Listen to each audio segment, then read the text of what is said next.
Harry Douglas here to help you get in on the sweet life with Cotton Candy 5-Hour Energy. It's that classic throwback cotton candy flavor, but with zero sugar and a 5-hour energy boost. I keep these with me so I can tackle that sweet tooth with a tasty caffeine kick and no guilty sugary aftermath. Bring on the sweetness with Cotton Candy 5-Hour Energy Shots. Cotton Candy 5-Hour Energy. Available online at 5hourenergy.com or Amazon. Hey, it's Wendy here. Are you looking to rebound from your high-interest credit card debt? A SoFi personal loan could help. Consolidate your debt with a SoFi personal loan into one low monthly payment, and you could save money on interest over time. And with as soon as the same day funding, you could hit the ground running ASAP. Apply today with no fees required at SoFi.com/debt rebound. Loans originated by SoFi Bank. NA member FDIC. Terms and conditions apply. NMLS 696891. Fast funds terms apply at SoFi.com/debt rebound. Don't miss the latest episode of the Blue Review with me, Greg Bergman, and Marcus Grant, talking all things Dodger baseball. Be part of the ESPN LA Blue Crew, 6:30 a.m. on the ESPN LA YouTube channel. Download to see if you qualify. Not all customers will qualify. Transfer fees may apply. No Albert subscription required. Albert is not a bank. Albert Instant Loans are issued by FinWise Bank, member FDIC. Not an actual client. Terms apply.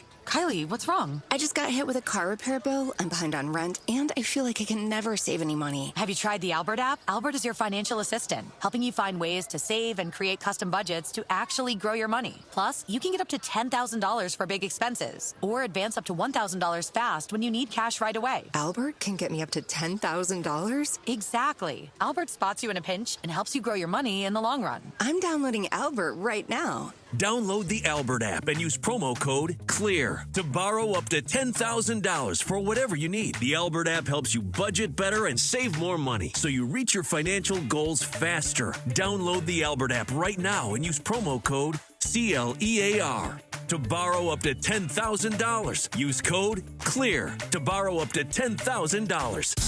You never know what you're going to get when you wake up with Sedano and Cap. I thought Shakira was amazing. Yes. And do you guys know who was performing with Shakira? Did you guys happen to see Burna Boy? Yeah, who was that? That's my boy Burna Boy. Burna Boy. Who that was? Oh, dude, that's Burna Boy. You don't know who Burna Boy I is? do not know who Burna Boy is. Come on, man. That's Who told you Burna about Boy. Burna? I had Did you to look it up first, or did I you actually Googled it. know? No, Okay, I Googled it. It's the morning show with Sedano and Cap. Weekdays starting at 7 a.m. on ESPN LA. Here we go, Rams Super Bowl champion DeMarco Farr, Sweet Tea. Travis Rogers, the DeMarco and Travis Afternoon Show is on for your Wednesday afternoon. I'm a chivato. Here we go, the 22nd of July, 2026, on the No Stress Sports Talk Express. It's Wednesday, you know what that means. Bergie's here. Gregory Arthur Bergman from the Blue Review and Bergie's Three Things and the Blue Report and the Boys in Blue Report and First Pitch and all that stuff. Meanwhile, we also have to highlight what happened yesterday on a Live Imaging Tuesday when Big Al was in studio. Travis and DeMarco. Yeah, DeMarco and Travis. DeMarco and Travis. Yeah. You're just the sidekick here? No, on Tuesdays I do every show. Okay. I'm on the morning show every day. Now see, don't get into Travis's thing because Travis asked. Travis loves you now. Thank you, Big Al. Audio gold forever. You're just the sidekick here? Producer Laura's here. Young D, producer DeAndre. Why don't you shut up? Oh. The social team in the back and you. Let's do it. The No Stress Sports Talk Express. The DeMarco and Travis Afternoon Show. Your Wednesday afternoon in the Southland right now. You're just the sidekick here? Okay, You are the sidekick. I finally saw what Michael was preoccupied with. I finally saw what you were saw talking. it? Yeah. Okay. Girls and boys are very different. Let's just put it to you that way. Okay. The girl, they have like the Little League World Series for softball is on right now. Idaho and Montana. And there was a call at second base that was just terrible. She was in there, right? By a mile. That's what I thought. And okay. the girl looks at the umpire and kind of shrugs her shoulder like, really? Yeah. And then just very calmly walked off the field. No, a dude would be throwing He would a throw fit. a tantrum. His helmet would be in the third row, and everybody else let would me be defend freaking Michael. out. Michael was right. He was locked in when Yeah. Mason said something. He was looking at that. He was Listen, safe by a mile. we want to do those things, but as a female that sometimes might throw a tantrum because bleeping things happen, it's like, oh, look at her. She's so angry. She's so this. So we're like, we don't need that. Well, if it's Just directed at an umpire, go let it rip. Yeah. Yeah, you go do whatever you want. You Yeah. coached, didn't you? I would tell my charges, my players, don't worry about that stuff. I'll take care of it. Move on to the next. That's the right message. Yeah. The problem is human beings sometimes get mad. Right. So they get emotional well, and they get pay frustrated. League, you should get mad and do all that. So you're throwing like your hat on the floor and like you kick some dirt and all that too? No, I've never done that. Okay. But I have had conversations with umpires that have displeased me. Oh. Yeah. And there are tactical ways to do it. There are ways that you can do it without, letting everybody know that it's happening, and it can still happen. Sometimes, as a pitcher, you're out on the mound. You can't really do it too obviously because you're on center stage. Yeah. Everybody can see you. So your catcher kind of has to do it for you because he's right there, and they can have a full conversation. As long as he doesn't turn around and look at the guy, you can say almost whatever you want. This is true. Yeah. I do miss that part about coaching is letting refs have it. And it's like hockey. The coach never sends you out to fight. You kind of know your role. Right. So if I'm going at the official and the head coach doesn't stop me in the headset, that means keep going. Keep going. Yeah. Absolutely. Yep. You stupid blanket it. Absolutely. Keep doing your thing. I think Greg is doing his executive role today. He's got multiple jobs. Yeah, he's got other things. Multiple jobs. He'll hop in with this before too long. It's funny. We were just talking about Aaron Donald during Super Crosstalk right there, and it just feels like let's either do it or not. Okay. Let's either get this going or not. Let's either make yes or no. I'm trying to get people to appreciate how tough this is. This is a tough decision to go back and play ball. It really is. Like you're going in where your time isn't yours anymore. Mm-hmm. And you spent the last 2 years doing whatever you want to do. Eat what you want to eat. Go see a movie when you want to see a movie. Sleep in as long as you'd like. Work out whenever you'd like. Yeah. Now all that's about to change. You're about to be told what to do and when to do it. Did you miss it when you retired? When you went from what you just described, where just every minute of your day during football season is regimented to you show up here, you eat here, you lift here, you train here, you practice here, you play here, you travel here, like just boom, boom, boom, boom, boom, boom. Yeah. And then all of a sudden you're done and you're do whatever you want. Do you miss the organization? Dude, I'm like most guys. I was lost when I left. Yeah. Because everything I did, like I went into a gym for the first time after I retired and had no idea what to do. Because usually I walk in, grab a sheet, and it's all there. Do what's on the sheet, check it off, and leave. Now I got to do this stuff on my own. So that's weird. But with him, with guys, he's living in the lap of luxury. You know, he's sleeping with silk pajamas on. Hard to be hungry when you're already rich. It's a different deal. And you've had a taste of retirement. Bill Cowher is the greatest example.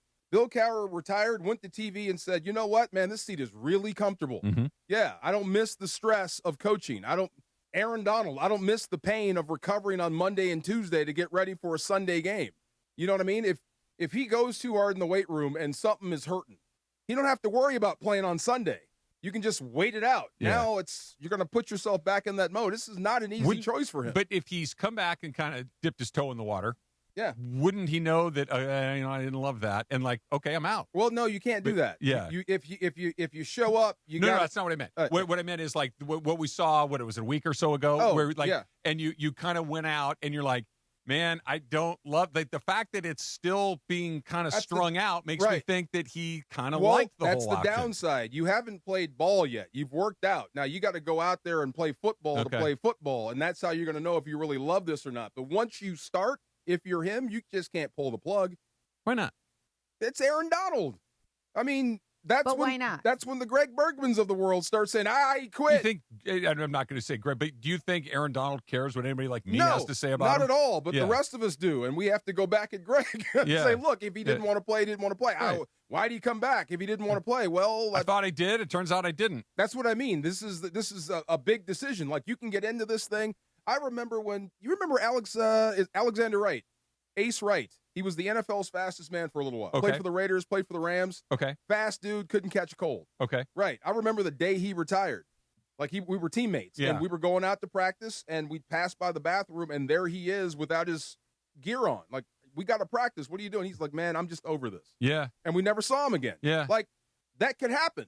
Like, I thought I wanted to play, and I really don't. And look, I'll speak for myself. Like, if he comes back and halfway through training camp decides, you know what, I made a mistake.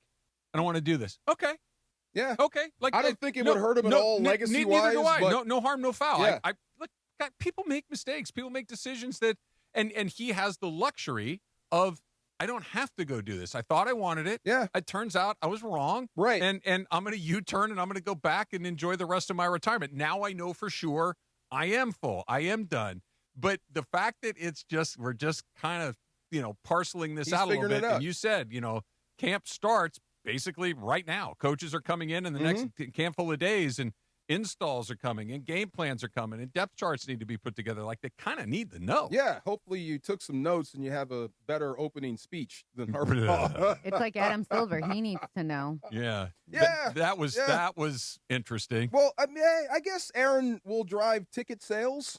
I don't think Aaron will change a schedule. No. LeBron is different. The schedule's locked in. Yeah. But look, the SoFi's full every weekend anyway. That's you know true. what I mean? It's not like the building's half empty. That place is packed. Did you see that report about the NFL making more than MLB, Yes. NBA? Oh, my God. That's a monster. I was surprised that it was more than the rest, but I'm not surprised that it was King Kong. Yeah. I don't think a LeBron can exist in the NFL. It's not built for that. Where one guy will change ratings. It's the sport that's doing it. That's just wild. But, I mean, here, right? Don't rush him. If Aaron comes back, and the only way to know if you're going to want to play football is to go play football. So he comes back and he says, I don't want to do this, and leaves. Well, you just became a big fat distraction. And that's the last thing I would want to do if I'm Aaron Donald. Yeah, I understand that. I can appreciate that, but it's a distraction for a day or two, and then he's gone, and then we're back to work. Maybe. I mean, but people are going to ask. They're going to ask Stafford. You're going to ask McVay. For a day or two. For a day or two, but I mean, that's a day or two. That stuff. I mean, it's a nothing, but it doesn't matter. Yeah. That could be the difference between a win and a loss somewhere down the road. You really think with a team that's this veteran, that's this good, that's been around the block this many times, like, I don't think Matthew Stafford's getting taken off task. No, but I mean, look, we went through the whole Puka thing, and that's still, I think that's dead now. There's no question to be asked there.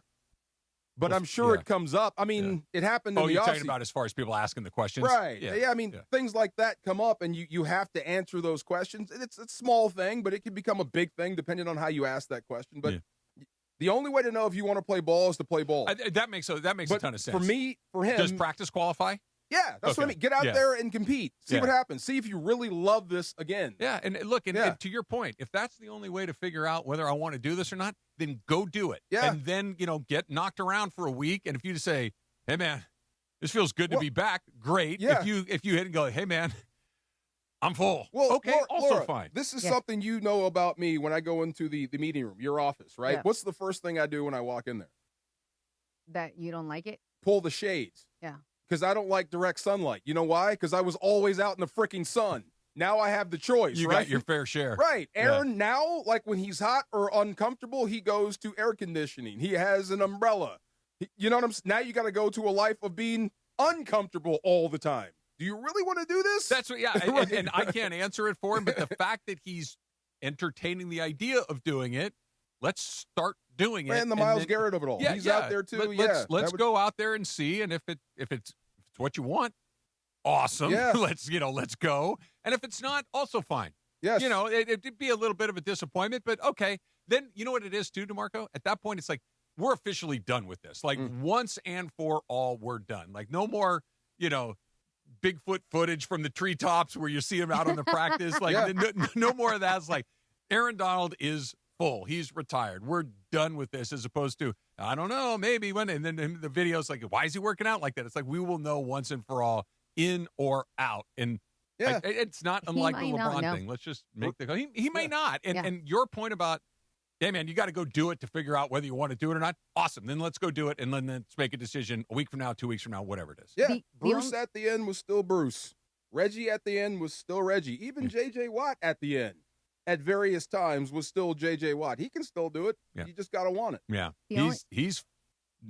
He is in a better position than Watt was at the end, or at least the last time we saw him. Watt's going to a different team. He's coming home. Chris said something that kind of rattled around in my head, and I think it was a good point yesterday, which was 2 years is a long time. It is. 1 year is a long time. 1 year is a long time, for sure. 2 years retired. It is a long time, and even if you're working out hard, even if you're eating right, even if you're doing all those things, it's like, okay, that's a hard league. And it's heartless. Yeah. If you're not yourself for 1 day, these young guards will take you and turn you upside down and dump you on your head because you're that guy. Look what I just did to you. Yeah. You know what I'm saying? Yeah. You'll be a marked guy. You better make sure you want to do this. Speaking of guys that haven't made a decision, we'll talk about the other one coming up next. Join DeMarco and Trav. Santa Monica, DeMarco, we're going to be there tomorrow, 3 to 6, as we broadcast live, heading into the state of the city from realignment to renaissance. Celebrate the excitement leading up to Super Bowl 61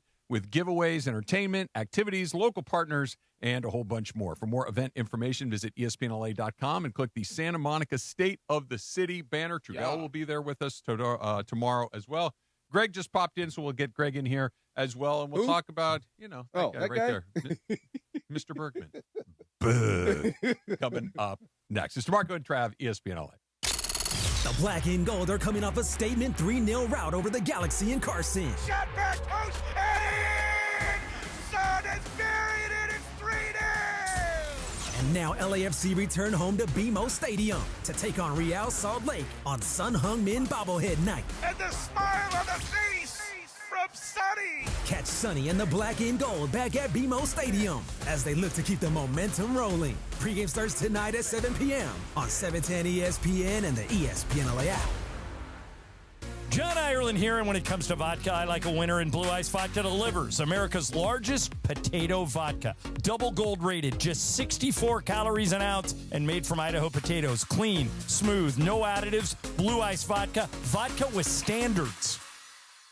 Tired of watching life from the bench? It's time to get in the game. Globe Life is looking for people who want more than just a job. Set your own schedule and help families protect what matters most. No experience? No problem. Training is provided, and you don't need anything to get started. It's not a desk job. It's a shot at building your legacy on your own terms. Your road to the championship starts at GlobeLifeCareers.com. Globe Life, official life insurance of the Los Angeles Lakers. Hey, LA and OC, if you love great food and smart prices, you need to know about Wild Fork Foods. Hosting, grilling, you just want a great dinner? Start at Wild Fork Foods. Find your local SoCal store at wildforkfoods.com. Wild Fork, quality meat and seafood, low prices, largest variety in one store. Okay, all signed up. Easy. Now let's run payroll. What the? Hey, girl. I'm you with more gusto. Nice. Who's that? New social media manager, hired and onboarded with gusto. And spoiler, we're kind of famous now. Wait, we're famous? Oh, well, I'm famous. Payroll, benefits, and HR. Designed and built for small businesses. Choose a future with gusto. Progressive knows there's no one more important to your team than your pet. They're like your top draft pick. And it looks like Chuck has selected Pepper the Corgi. Bold pick there, Deborah. Yeah, Rich, Pepper has a high ceiling for sure, but he does have a tendency to bark at every tree. Yeah, he brings a lot to the table, but also takes a lot off of it, especially when it's been left near the edge. Nothing left to do now but suit him up for the dog park. Protect your top draft pick from injury and illness with Progressive Pet Insurance. Get a quote at Progressive.com. Progressive Casualty Insurance Company affiliates to third-party insurers. Not available in all states or situations. Covered subject to policy terms. This is the afternoon show with DeMarco and Travis. Have you slept in silk pajamas yet? No. Try it. Really? You'll be like, what was I thinking? Really? Yeah. You are hanging out with a Rams Super Bowl champ and Sweet Tea. You guys like silk, right? No? Back to the guys. Conversation with Steven Nelson coming up about, let's call it 45 minutes from right now. We got a chance to get with him earlier. Obviously, he's doing his other job, calling Dodger games a little bit. DeMarco, I think you're badly outnumbered in this room. What do you mean? Your opinion on the Hawks. I think I am. I gave it a shot. You finished it. I finished the whole thing. 10 episodes. Are the episodes an hour or 30 minutes? 34 minutes. 34 minutes. Another reason I thought you would like it. I do like 34 short. minutes you can get out of there. Yeah. Yeah. Yeah. I got to admit, like, going from episode 4 to 5, I'm like, yeah. You stuck with it. I'm kind of over it. Yeah. You Greg, know? you haven't even started it? I refuse to start it. Every time I see an ad or a commercial or anything that has it in, I'm like, this looks absolutely horrendous. Are we done with Will Ferrell or just in that role? I'm not done with Will Ferrell. I am a Will Ferrell fan. You can be done with him, Greg. Yeah, that's fine. Everybody has their own opinions. I want to continue to see him in things. I think he's great. I think he's funny. I think he's interesting, blah, blah, blah, right? I don't need to see that you show. like the golf. No, they take the golf seriously, and it's that has nothing to do with You know, it. What I he's- saw just was He's not funny. clowning golf. That's the not character my loves to play. My objection has nothing to do with it. Oh, okay. Yeah. Like you can't even say it out loud. Yeah, it's just like. Well, do there you goes started me it? and okay. I did start it. Yeah, and yeah. How much did you get through? I got through the first episode, so I'm The whole first episode. The whole first episode. So I'm going to continue to watch. Okay. I am. Yeah. I just want to see it out. I There's want not too many golf cameos. Did you watch? No. Did you watch Stick? I on Apple? I've watched a couple, and I liked Stick, but I watched 2 episodes and I quit. I quit every show I start. Like, don't take me quitting a show as a review that I don't like it. I just move on. Okay, I'm done. Like Susan and I were watching season 2 of Your Friends and Neighbors. I can't watch that. I got stopped like 3 episodes in. I watched the first couple, and I really I've watched the whole season 1. Season 1 was Loved it. great. Watched the first like 2 or 3 episodes of season 2, and I'm like, this is good. And she watched one ahead. She's like, you want me to go back? I'm like, no, I think I quit. I'm good. And I'm Yeah. just out. And that's fine. That's fine. Yeah, Full I disclosure stopped on that one too. About Hawk, how I got to watch it, I was watching Hot Ones. He was on dressed- it as and the guy. they were on. Yeah. Will Ferrell's on it, and the other two. Who are these people? And this is the show. This is the show. So I went right to episode 1 right after that. That's how I got stuck. On. Okay. Yeah. So help me out here. So convince me to watch episode 1. I can't.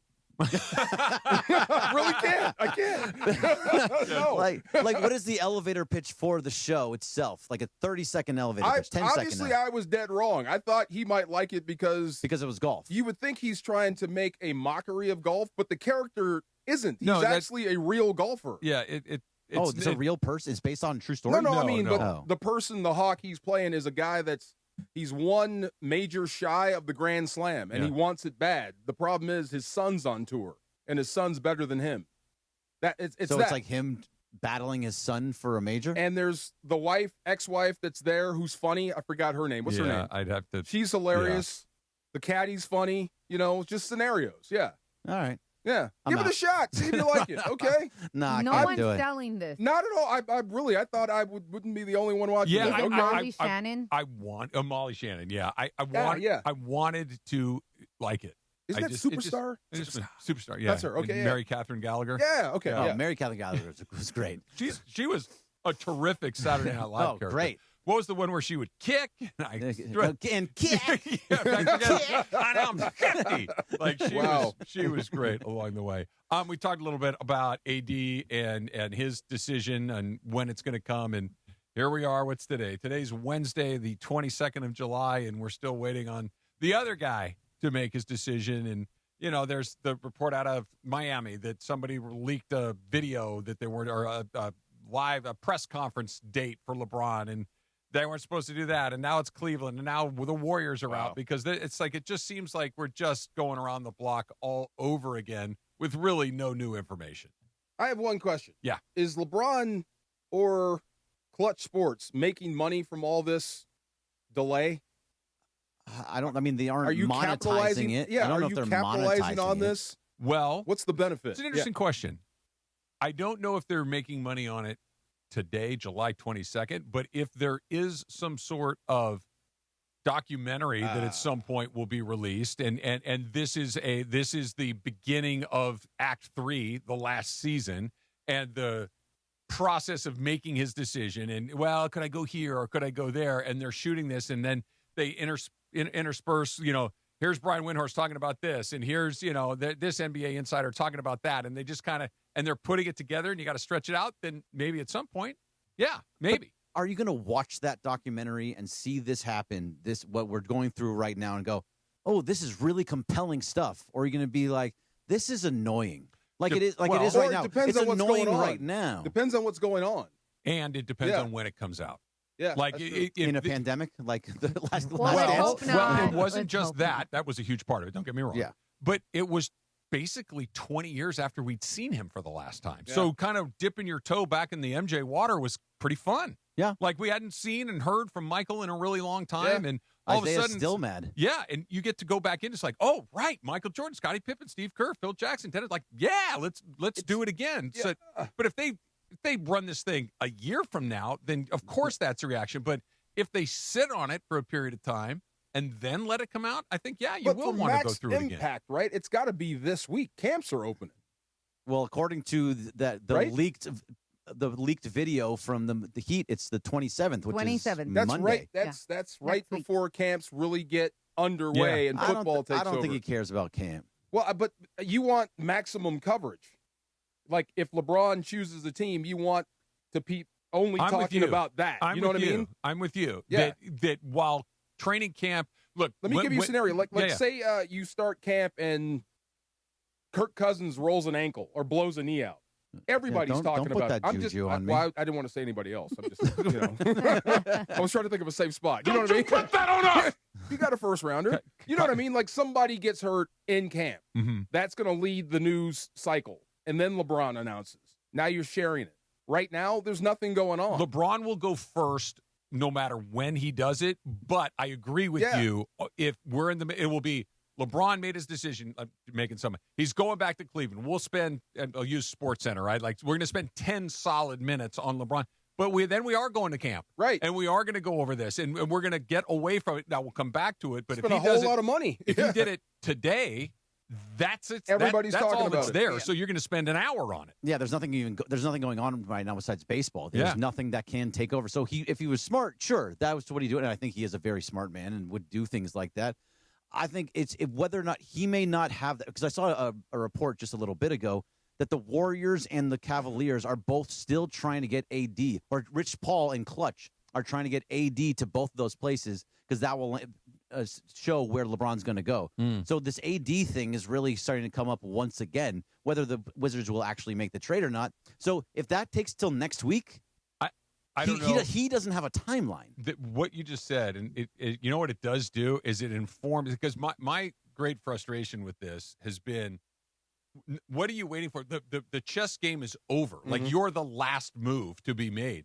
But what if he's not? Right. Like to your point, like what if there is an AD situation? Then hey, I got to sit tight until you get these other things done, so you can create room and all of those other things. That's kind of interesting. I don't know if I'd be shocked if that's actually what happened, but that at least makes sense. It does. I'm just trying to think who would be better suited for the circus, because it will be a circus whenever he chooses. Yeah, they're going to take it. Huh? Which team? Which team? Yeah. Not all teams are equipped for that circus.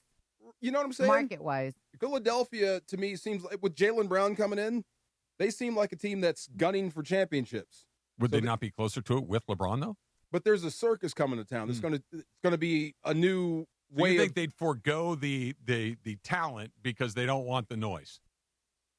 Even if he says, "I'm just here to fit in," and he said that 1,000 times. Impossible. It's LeBron. Right. It's different. But what's the noise exactly though? Because if he's going to a team like Philadelphia, you already know that it's for a championship. Okay, the first time, like he says all the right things, and he always does. I'm here to fit in. I just want to help. I want to help Jaylen Brown. I want to help this guy. I'll be the fifth option on that team. And then the first Sure he time would. he lines up in that new uniform and does this, it starts all over again. Or with the baby powder. Right.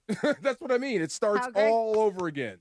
But like how? But I'm just trying to understand, like, how is that necessarily noise? Like Everything he does draws an inordinate amount of attention. LeBron. But what does He's a universe What amongst is itself. the one thing that we always say when it comes back to him? He's never going to embarrass himself. So with that being said, he's not going to go in there and like. No, I don't think it's embarrassing. I don't think it's like where he will be like embarrassed to the point where it's like, dude, enough already. I don't think it's that, but it's just his mere presence is like, it changes the gravity in the room. He walks into a room and the room just tilts toward him and everything slides his way, whether he's doing anything or not.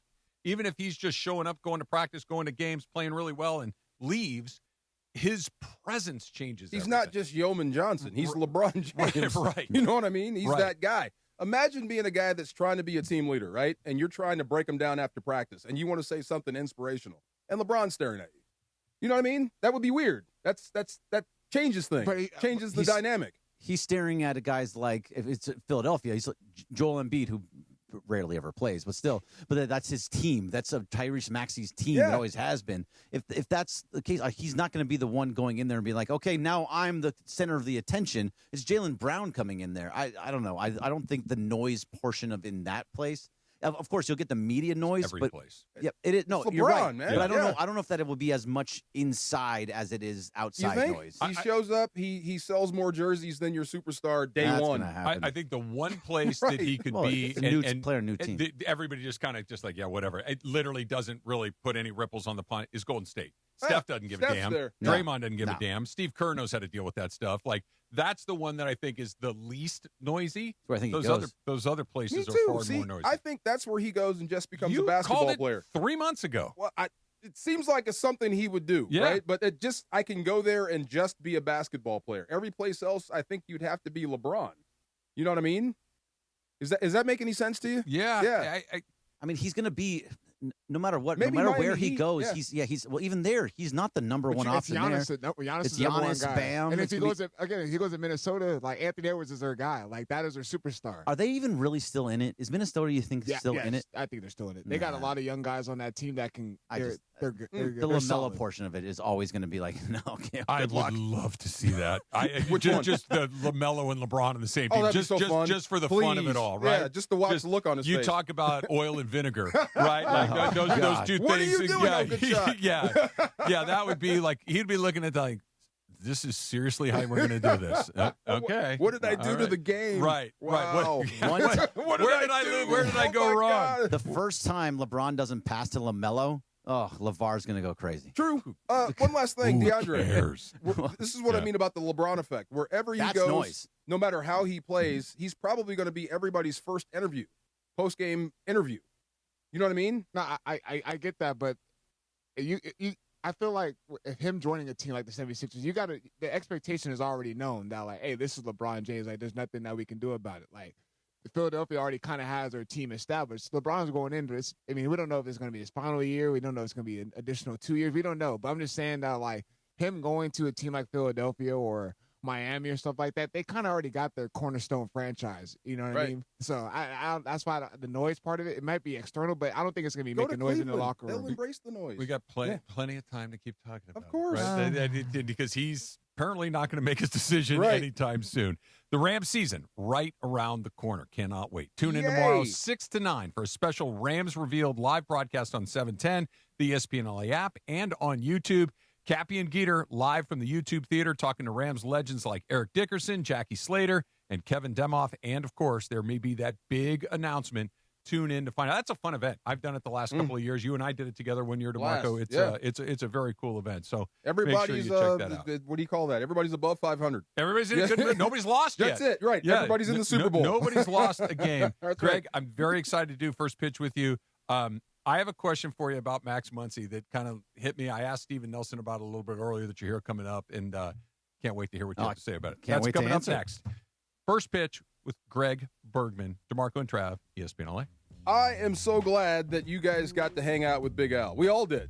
He's no longer just my guy. I think he's our guy now, especially when you shoot a hot one to Chris and call him a sidekick on the radio. Come on, that will live forever. Absolutely. Out there, like he said yesterday, he is a California native, man.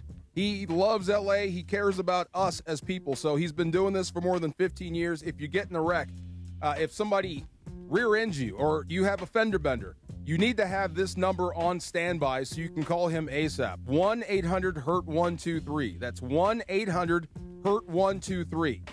Between dealing with insurance companies, we talked a lot about that. They're always looking to rip you off. Trying to get your car fixed, trying to find the right doctors in case you're hurt, God forbid. It can be a lot, man. So make sure you have somebody that's in your corner that really knows what they're talking about, and that's my guy, Big Al. Again, let me give you that number one more time. 1-800-HURT-123. They'll help guide you through the process, protect your rights, and help you understand exactly what you may be entitled to. Don't mess around, seriously. Just hear this right now. Write this down. The biggest thing is don't let the insurance company call the plays. Make your first call to attorney Big Al at 1-800-HURT-123. They're available 24/7. That's big. Your consultation is free. If there's no recovery, there is no fee. That number again, 1-800-HURT-123, or visit attorneybigalca.com. Mason in Ireland. Mace, do you think pro wrestling is real? I think that the it's really tough to do. The OGs of LA Sports Radio. I won't say that the outcomes. You don't want to get your head boxed. Well, like no. that. Here's the thing. These guys are unbelievably trained and doing difficult But the stuff. outcomes are predetermined. I agree with that, but I don't like to use the word fake. We watch TV shows where the outcomes are predetermined and we like them. Like it's not any different from Game of Thrones. It's scripted. Just scripted. Right, and the kayfabe is. But I thought that Tom Brady really slapped Logan Paul, and now apparently there's the sound. Apparently now there's something going on where Tom Brady might do a WWE thing. Shocking. Which I think is so lame. It is so lame. Mason and Ireland, weekdays at noon on 710 ESPN, the all-new ESPN LA app, and live on YouTube. Rich Eisen here with some advice. If high-interest credit card debt is grinding you down, it might be time to call an audible with a SoFi personal loan. It consolidates your debt into one low monthly payment with no fees required. And with as soon as the same-day funding, you can make the right play fast. Call an audible on your debt today at SoFi.com/debtplay. Loans originated by SoFi Bank N.A., member FDIC. Terms and conditions apply. NMLS 696891. Fast funds terms apply at SoFi.com/debtplay. In a contracting business, you're either growing or you're grinding. Success is no longer about hard work alone. It's about using AI to accelerate impact. ServiceTitan is the only integrated intelligence that seamlessly automates your entire workflow, from first call to final invoice. Born in the trades, built for visionaries ready to stop operating and start automating. ServiceTitan, AI for the trades. It's DeMarco Farr and Travis Rogers. Just all right. All right. It was cool. By the way, I think that's the first time I ever said I. Afternoons with DeMarco and Travis rolls on. Did I get it out in one piece? Maybe. Did I Yeah, say you right? did good, you did good. Back to the guys. All right, I want to get to this right away, Greg, because I've been excited to ask you this all day. And I asked Steven Nelson this when we talked to him earlier. You'll hear that coming up in about, say 20 minutes or so. You ready for this? Max Muncy hit that 2-run home run last night, right? Yeah, it was great. He did off Cole on Friday, too. It was great. And he's having maybe his best season as a Dodger. He's been absolutely terrific. Is Max Muncy the greatest Dodger acquisition ever that didn't cost money? It didn't cost money. Because you think about it, right? They got him from Oakland for nothing, right? The A's gave up on him. He came here. They really haven't had to pay him at the rate that he produces, right? Right. He's won 3 World Series. He might win a 4th this year. By the time he's done, he will likely be the all-time leader in Los Angeles Dodgers. He's only 37 home runs behind Eric Karros. Right. He's closing fast. Is Max Muncy the greatest acquisition the Dodgers have ever had that didn't cost them anything? Wow, that's crazy. It's wild to think about. No, it is, and he has become such a big part of this. And he's making $10 million this year. So he's nothing. It's almost zero. In baseball terms. In baseball Yeah. terms. So the only other guy that I can even possibly think of to be even close to that would be Justin Turner. Justin Turner, he won 1 World Series. Max Muncy's a better player than Justin Turner. Totally agree. I'm trying to think if there is somebody else. But Justin Turner would be that because he was a leader. He was the heart and soul of the team. He was that guy. He was, at one point, he was the leader in postseason home runs, but I think Max Muncy has passed him. Wow. So I think in the last postseason, Max Muncy passed him. So yeah, it's Max Muncy. It's crazy because Shohei cost $700 million. JT is right there. JT's great. It's not to dump on anyone else. It's just that by the time it's done, Max Muncy is going to have hit more home runs than any LA Dodger ever. Now, he was going to quit the game. Right. We've heard him talk about how he really never would want to go and play anywhere else. And to your point about he makes $10 million now, and in baseball terms, and I'm glad, DeMarco, you checked me on that. Yeah. That's really not much. Just to give you an idea of how not much that is, okay? Yep. This is from Tom Verducci. Including the luxury tax penalties that the Dodgers are responsible for, the Dodgers are paying Kyle Tucker $119 million this season. Okay, this season, $119 million. $119.7. So closer to 120 on the opening. That's more than the opening day payroll of 11 teams. 11 teams. That's a problem in Do you itself. know how ridiculous that sounds? Wait, there's more. Yeah. But wait, there's more. He has accumulated less than 1 WAR this season. It is the worst season of his career, both offensively and defensively. They're paying him $120 million, and he's barely league average. And he stinks. And you're still 12 games above. Yeah. No, the Dodgers like, okay, whatever. That's what I mean. He'll be better next You year. know how but disgusting that sounds? It's crazy. Yeah. It's crazy. But when you compare it to what Muncy makes, when you compare it to what they've paid Muncy during the – and I don't think Max Muncy is frustrated with the rate they pay. But the return on the investment on Muncy is higher than anything I've ever seen. Yeah, and to think about it, like he's a 35 home run a year guy just in general. That's what he does almost every single year. And he's turned himself into a legitimately good third baseman. He makes I trust him as much as I trust anybody else in that infield. He's fine. He's been great at the third base. He's ain't that hard. If it's not his, you go to the bag.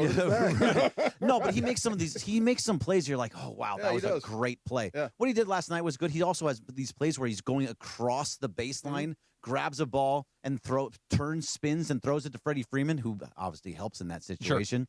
But he's making really good defensive plays where before he was a butcher there for a long, and he fixed it. He's clutch. Yep. He's tough. He can. I know he hasn't had to do it much lately. He can play 3 of the 4 infield positions. Yeah, he was a second baseman for a year. He's a first baseman. He's a third baseman. He's a second baseman. It's just it's. We spend so much time talking about Shohei and Yamamoto and Tucker and all these other guys that they Snell, these guys that cost a fortune, and they do, and they're terrific players. But this is found money. It's like winning the lottery. Yeah. Anybody could have had him, and the Dodgers said, "Well, we'll take him." And look what they've gotten out of it. Remember what you were doing last year? You were a year off. You said last year that he was going to be the MVP if it was not Shohei. And this is kind of him now this year. He's doing all the things that you need from Max Muncy to be an MVP level. He's 35. No, he's not. Like, he's far closer to the end than he is the beginning, but he's still producing at a level that's incredible. And he's another guy that they're going to re-sign to another 1 year or 2 year deal until he wants to leave. He is going to forever be a Dodger. And that's pretty intense. You're absolutely right. It's crazy. I never even thought about this question, but at the same time, like I got to JT because that was always like the star of this team from the 2016 on, and then it's Muncy now. It is really absolutely Muncy now. That's Why crazy. doesn't he ask for more money? I think he knows he doesn't want to leave. He had a bad year. He had a rough year last year. Yeah, it's a weird deal. Like he I think probably you've outperformed the happy just to be here guy. No question about it. But I think he's happy to be here, and I think he's won the World Series 3 Can times. you say he's underpaid For his production? Yeah. He's yes. What is his numbers right wow. now? I haven't. I mean, it's DeMarco, probably, let me ask you one. That last night, JT Realmuto is a really good player. Yeah. He's a really good player. He's a veteran player. Uh-huh. He's been on good teams. What is it like when a good player, a smart player, a veteran player just absolutely F's up Hey and man, costs it you a game? happens. Bro, I told you so. When I was a player, I jumped off sides. I was standing behind the quarterback. Yeah. Like it happens. You just blow it. You fall sometimes. Sure. We all Is it just everybody just kind of have You just get a wild keep hair moving? and you just do it. Yeah, it just happens. I was still trying to figure out that play. What should he have done? Just stay on Stay third? at third base. Stay. Just That's stay. it. Just Okay. stand there with your arms folded and wait for the next Who hitter. blew the play? Him. Realmuto. By far. Before that. So no, what confused him? That's the question. Nothing should have To give him the short circuit. Yeah. He did It's everything right. Second and third, one out. They're going there. It's contact play, which basically means if the ball's not hit in the air, we're going. Both we're going right. We're going to make them make a play. Right. So the ball's hit on the ground to Muncy. The runner at third base, Crawford, takes off.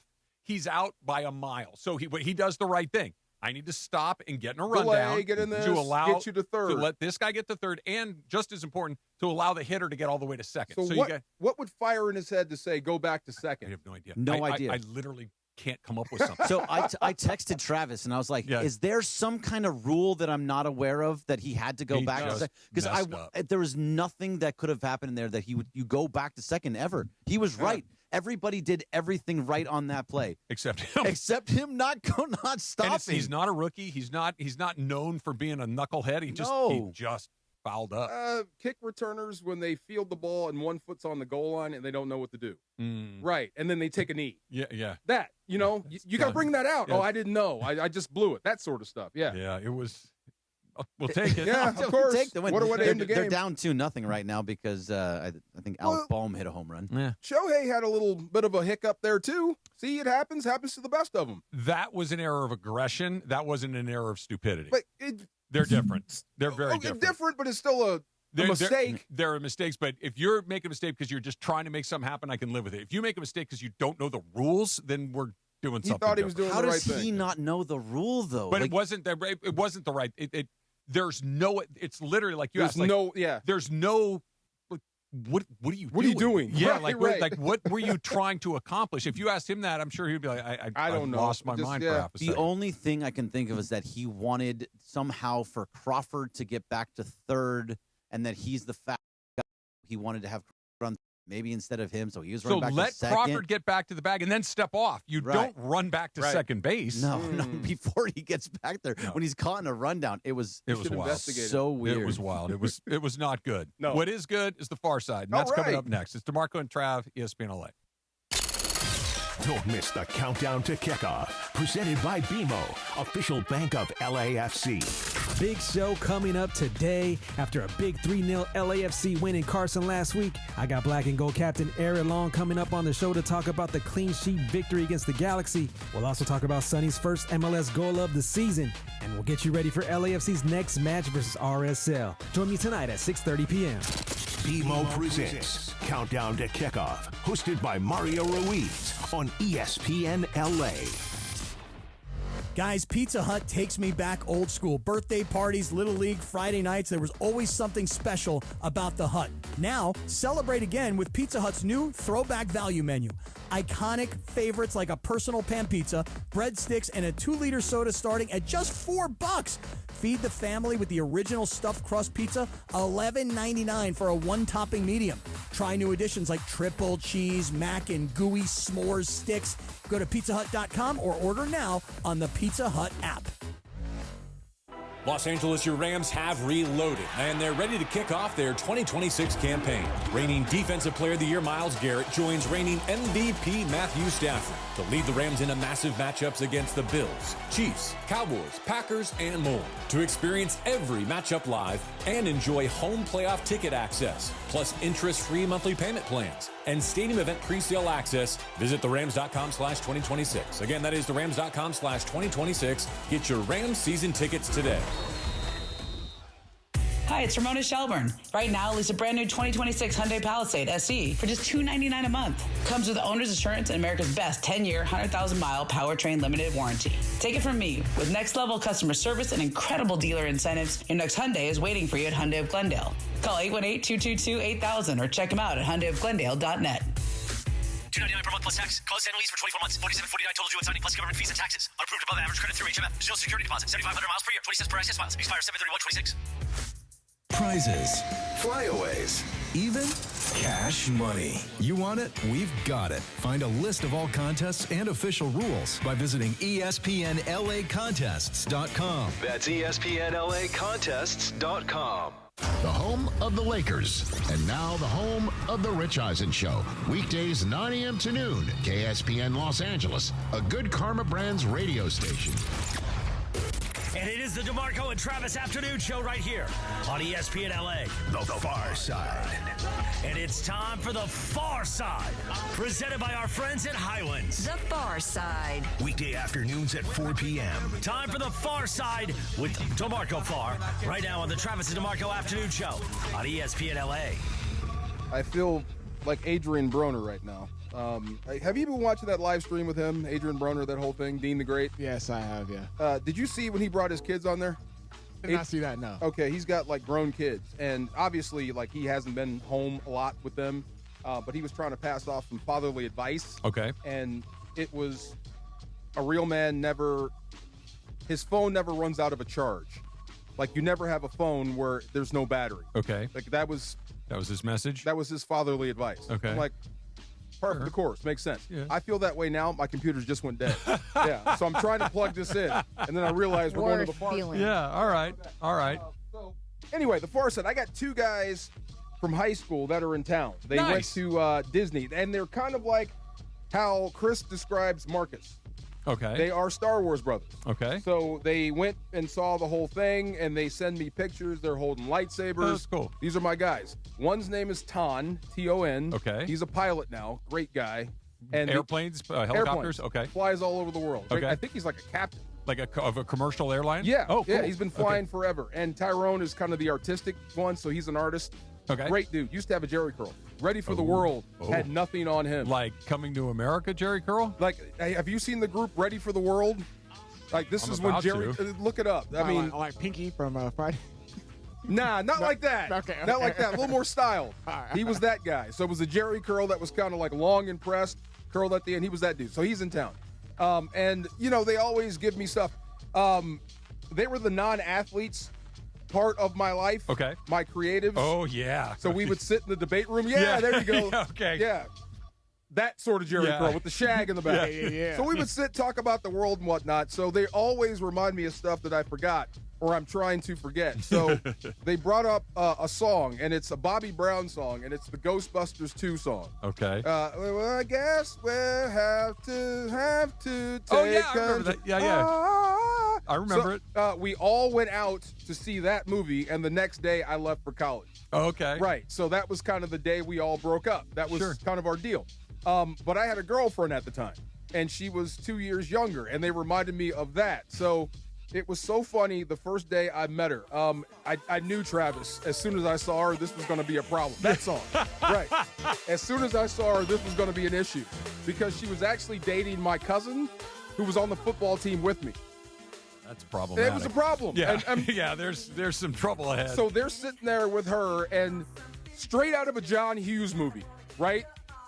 I'm walking off the field, and I'm like, "That's your girlfriend?" Like I said, inside I'm like, "Oh God, this is bad. This is bad." So I said the most meathead thing I could possibly think of. To her or to him? To her. Okay. Like something along the lines of, "Don't break his heart, or I'll break your leg," or something like that. Interesting choice. Right. Yeah. Okay. That's what they said, right? Yeah. But I was serious because he will fall in love and go into the tank. I need him. I need him mean and break nasty. up with him after football season. Pretty much, right. So it turns out, like, I guess she stared at me the whole way into the locker room. And then, like, a month later, we start dating. Right. Yes. So this became a thing.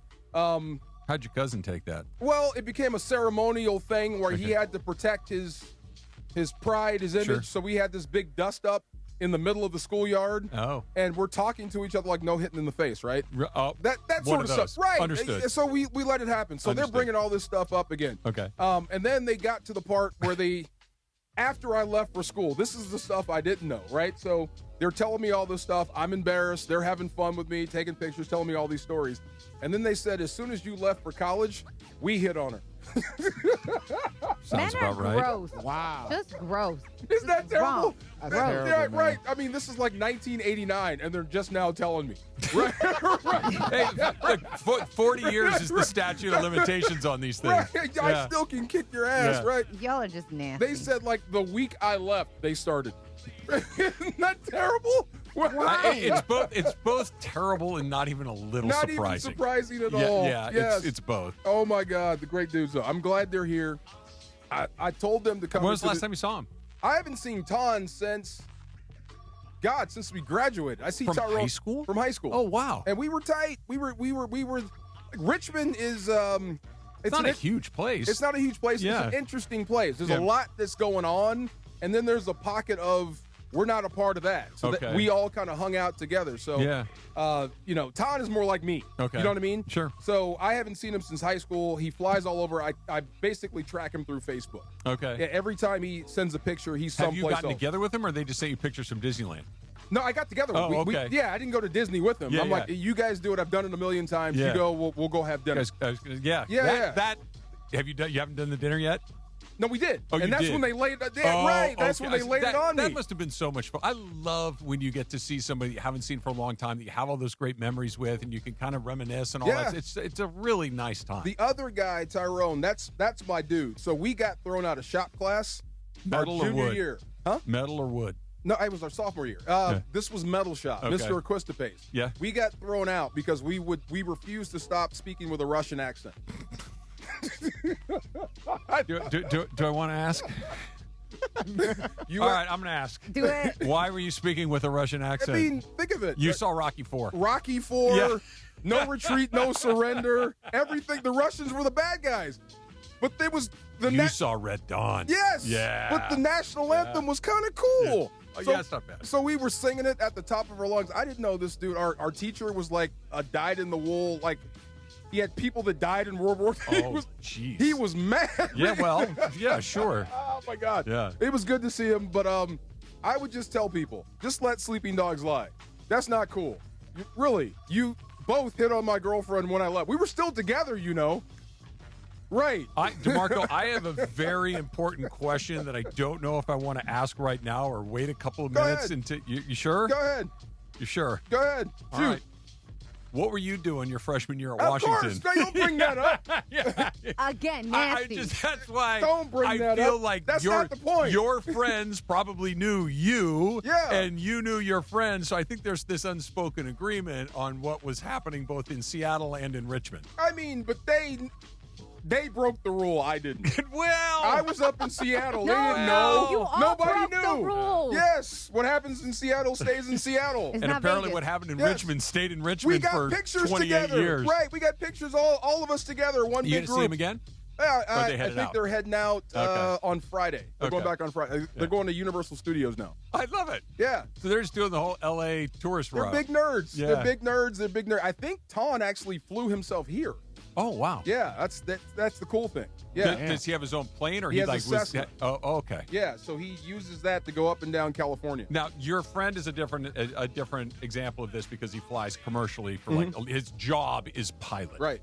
If you guys had a friend that had gone through training to become a pilot but wasn't a pilot for a living, would you get in an airplane with him? Yes. Depends on who it is. Yeah. So my best friend that lives in Dallas has a buddy who has did the whole pilot thing and does the little charter ones, the little baby ones, and we've gotten on that and it's perfectly fine. If Funchy was a pilot, Hell no. You know what I want my pilots? Yeah. I want them to have a little gray hair. I want them to be about 50 years old. I want them to have flown in the military at some point. I want them to have flown under real stress, number like that's what I'm looking for. I'm not looking for a guy who's doing it as a hobby. Do you want someone? Would you do it like, for example, this guy? He only does like short little. Little he's hops. not, yeah, Yeah. like he's not doing anything like. I want somebody that does it every day Right. under For extreme us, situations. On those little Cessnas, they have to go by weight, so we're up in front. Oh, yeah. Oh, no. That's one of those. Yeah. How much do you weigh? It's like, oh, my God, I actually have to tell the truth. Right, and Yeah. but you can see You gotta. everything. You can see what the pilots will see. It's freaky. I showed you the picture from that seaplane when It's we were freaky. in Vancouver. Yes, I don't I wanna was see practically this. sitting in the pilot's lap. right. I'm like, I don't like I this don't at all. wanna do And this, it's yeah. kind of like there's pedals and oh, man, I thought there was computers and stuff, and this is kind of like analog. I flew a plane for exactly 2 seconds.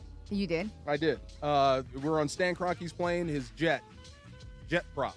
Did you know there were jet props? Yeah. We were going to Mizzou to see his son play basketball. Okay. Right. So I'm sitting next to the pilot, like Yeah. right next to the pilot, and there's a little handle to stick, and can I touch this? Go ahead. What about the foot pedals? Go ahead. So I grabbed them both, and he's like, okay, you got it. I'm like, No. really? He goes, yeah, you got it. No, So man. thank I you. moved the stick slightly, and the plane moved. I'm like, take it back, please. Yeah. No, thank you. Have you guys been inside a helicopter? Because Oh, I yeah. know like people do the helicopter tours. Is Yes. it much different than the plane? Okay, so it's a really good question. I did it when I went to Page, Arizona, Okay. about a year ago, about at this point. And we did a helicopter tour over the Horseshoe Bend. We did it to Monument Park. And I'm a nervous flyer. I hate heights. We've talked about this. I'm very, very nervous with that stuff. And I was prepared to be terrified in a helicopter. I wasn't. It's cool. It really Because was. you're here. Yeah. It was oddly okay. Like Yeah. I was ready to be like, put this thing down, man. Let me get the hell out of here. Catalina. Yeah. Going to Catalina a lot. What's the one? The one that starts with a K in Hawaii. Kauai. That big crater they have. Yeah. We flew into that on a helicopter. That Yeah. was cool. Yeah. I That guess sounds there's cool. a king buried in there. Oh, Yeah. King Kamehameha? I think there's a king The only buried in a Hawaiian king I know. wall. Like you can't get to it by foot. Oh, wow. Yeah, it's really cool. But yeah, you should take a helicopter. Take your girlfriend on one. She'll like it. It was Good way to propose. There you go. Just don't play Ghostbusters. Can Can you believe that? Yes, I can. I can completely believe that. All right. The voice of the Dodgers, Steven Nelson, is going to join us coming up next. We had a chance to talk with him a little bit earlier. That's coming up. It's DeMarco and Trav, ESPN LA. You never know what you're going to get when you wake up with Sedano and Cap. One thing, just one thing. I dare you gutless bums, and I mean every last one of you. Next time Sedano's not paying attention to one thing you're saying and repeats every word you say, I dare you gutless bums to say to him what you just did to me. You guys are gutless. What do you mean? I do all the time. And he screams at me. Gutless. It's the morning show with Sedano and Cap. Weekdays starting at 7 a.m. on ESPN LA. Why do we grill to order at Waba Grill? It's just better for you. Waba Grill. It's flavorful. Pick me up and never put me down. It's quality. It's fresh. It's spicy. Introducing our new Chili Crisp Dumplings. A spicy twist on a Waba favorite. Bold, crunchy, and tossed in fiery chili crisp. Get yours now, only at Waba Grill. It's for you. Here's good news for folks who have a jumbo loan. The Loan Exchange, America's jumbo lender, is offering a 30-year fixed-rate loan at a 5.75% interest rate and 5.939% APR for loan amounts up to $3 million.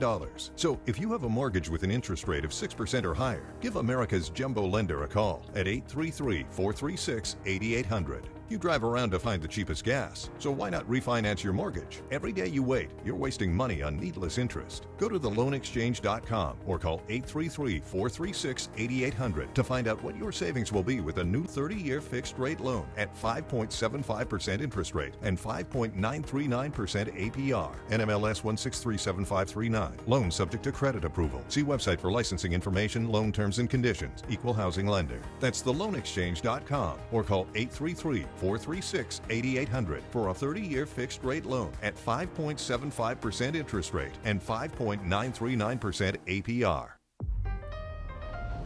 Your ambition just met its match with Robinhood. You play for the win, not just on game day, every day. Channel that drive into your money. Robinhood puts you in control, all on one platform. You expect more from yourself. Expect more from your money. Get started today at Robinhood.com/yourmoney. Again, that's Robinhood.com/yourmoney. Your money, your move.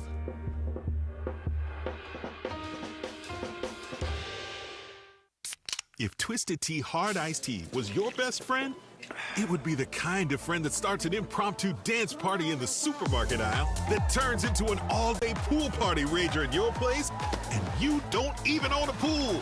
Twisted Tea Hard Iced Tea turns any day into a legendary adventure. It's smooth and refreshing real iced tea with just the right kick of alcohol. Twisted Tea Hard Iced Tea. Keep it twisted. Twisted Tea Brewing Company, Cincinnati, Ohio. Please drink responsibly.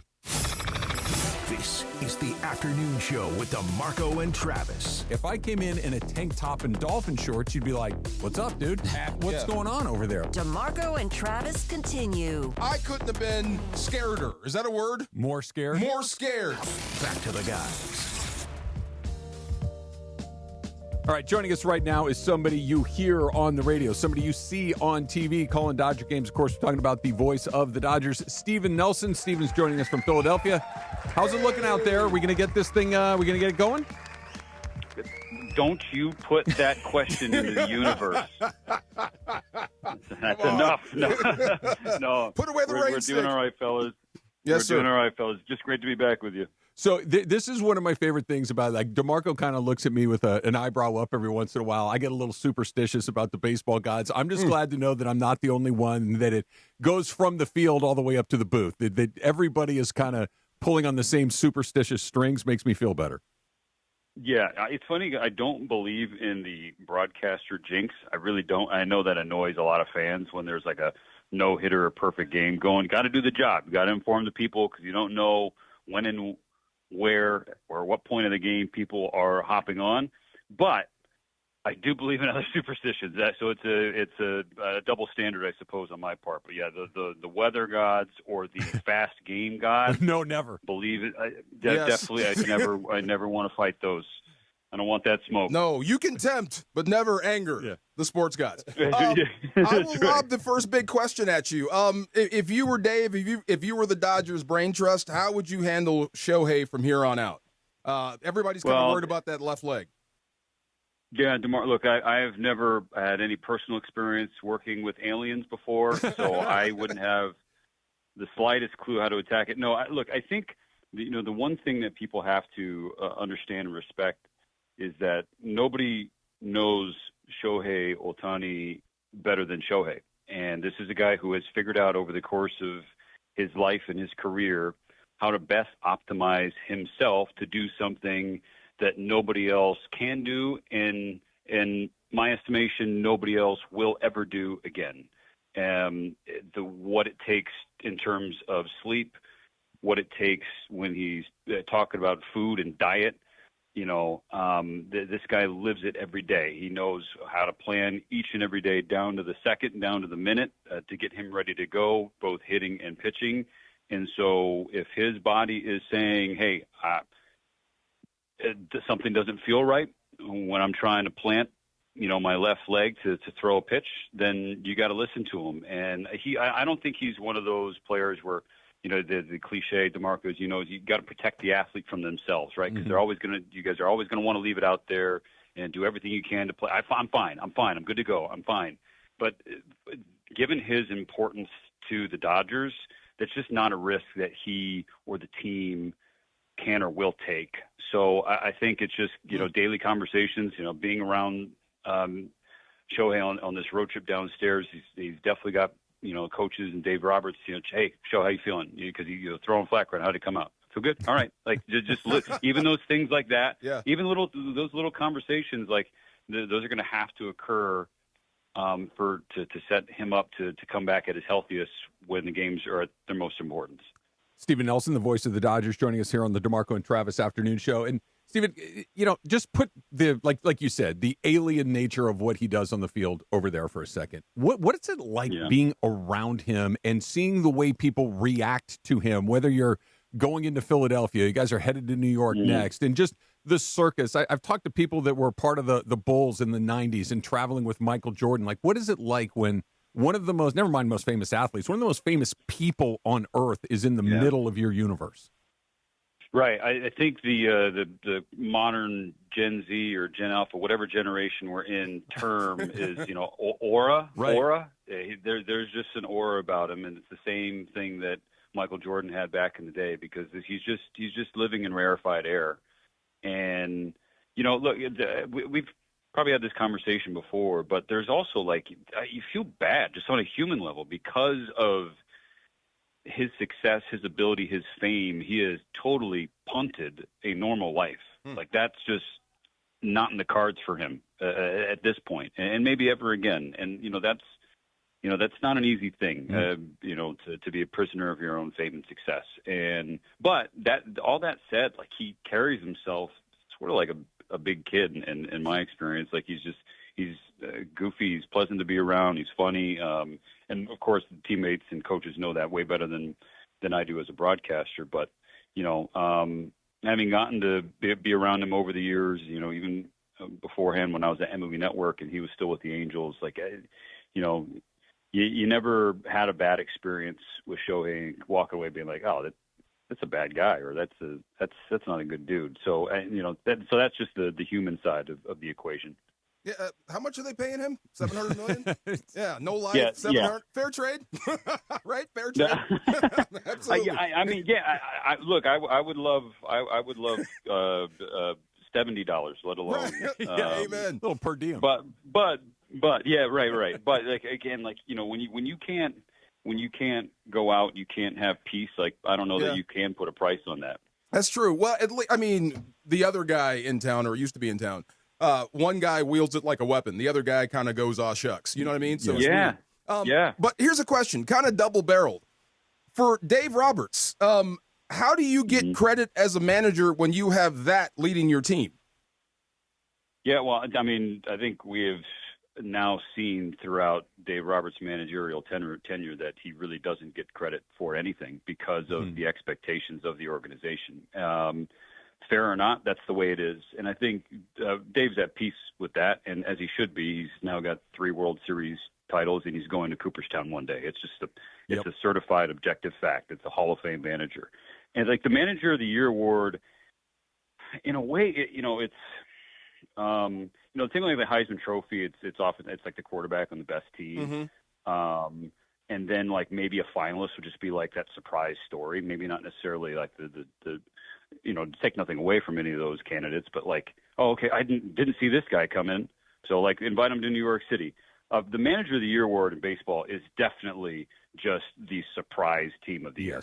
It's whoever's in the dugout for the team that nobody expected enough out of, which is silly to me because then it's just the last couple years have kind of proven baseball ignorance. Like the Milwaukee Brewers, I think it's safe to say, one of the best run organizations in baseball. They're just incredibly smart, and Pat Murphy being at the helm of that, like okay, well they lost this important player, they traded away this important pitcher. They're definitely going to stink this year, and no, they just find ways to win.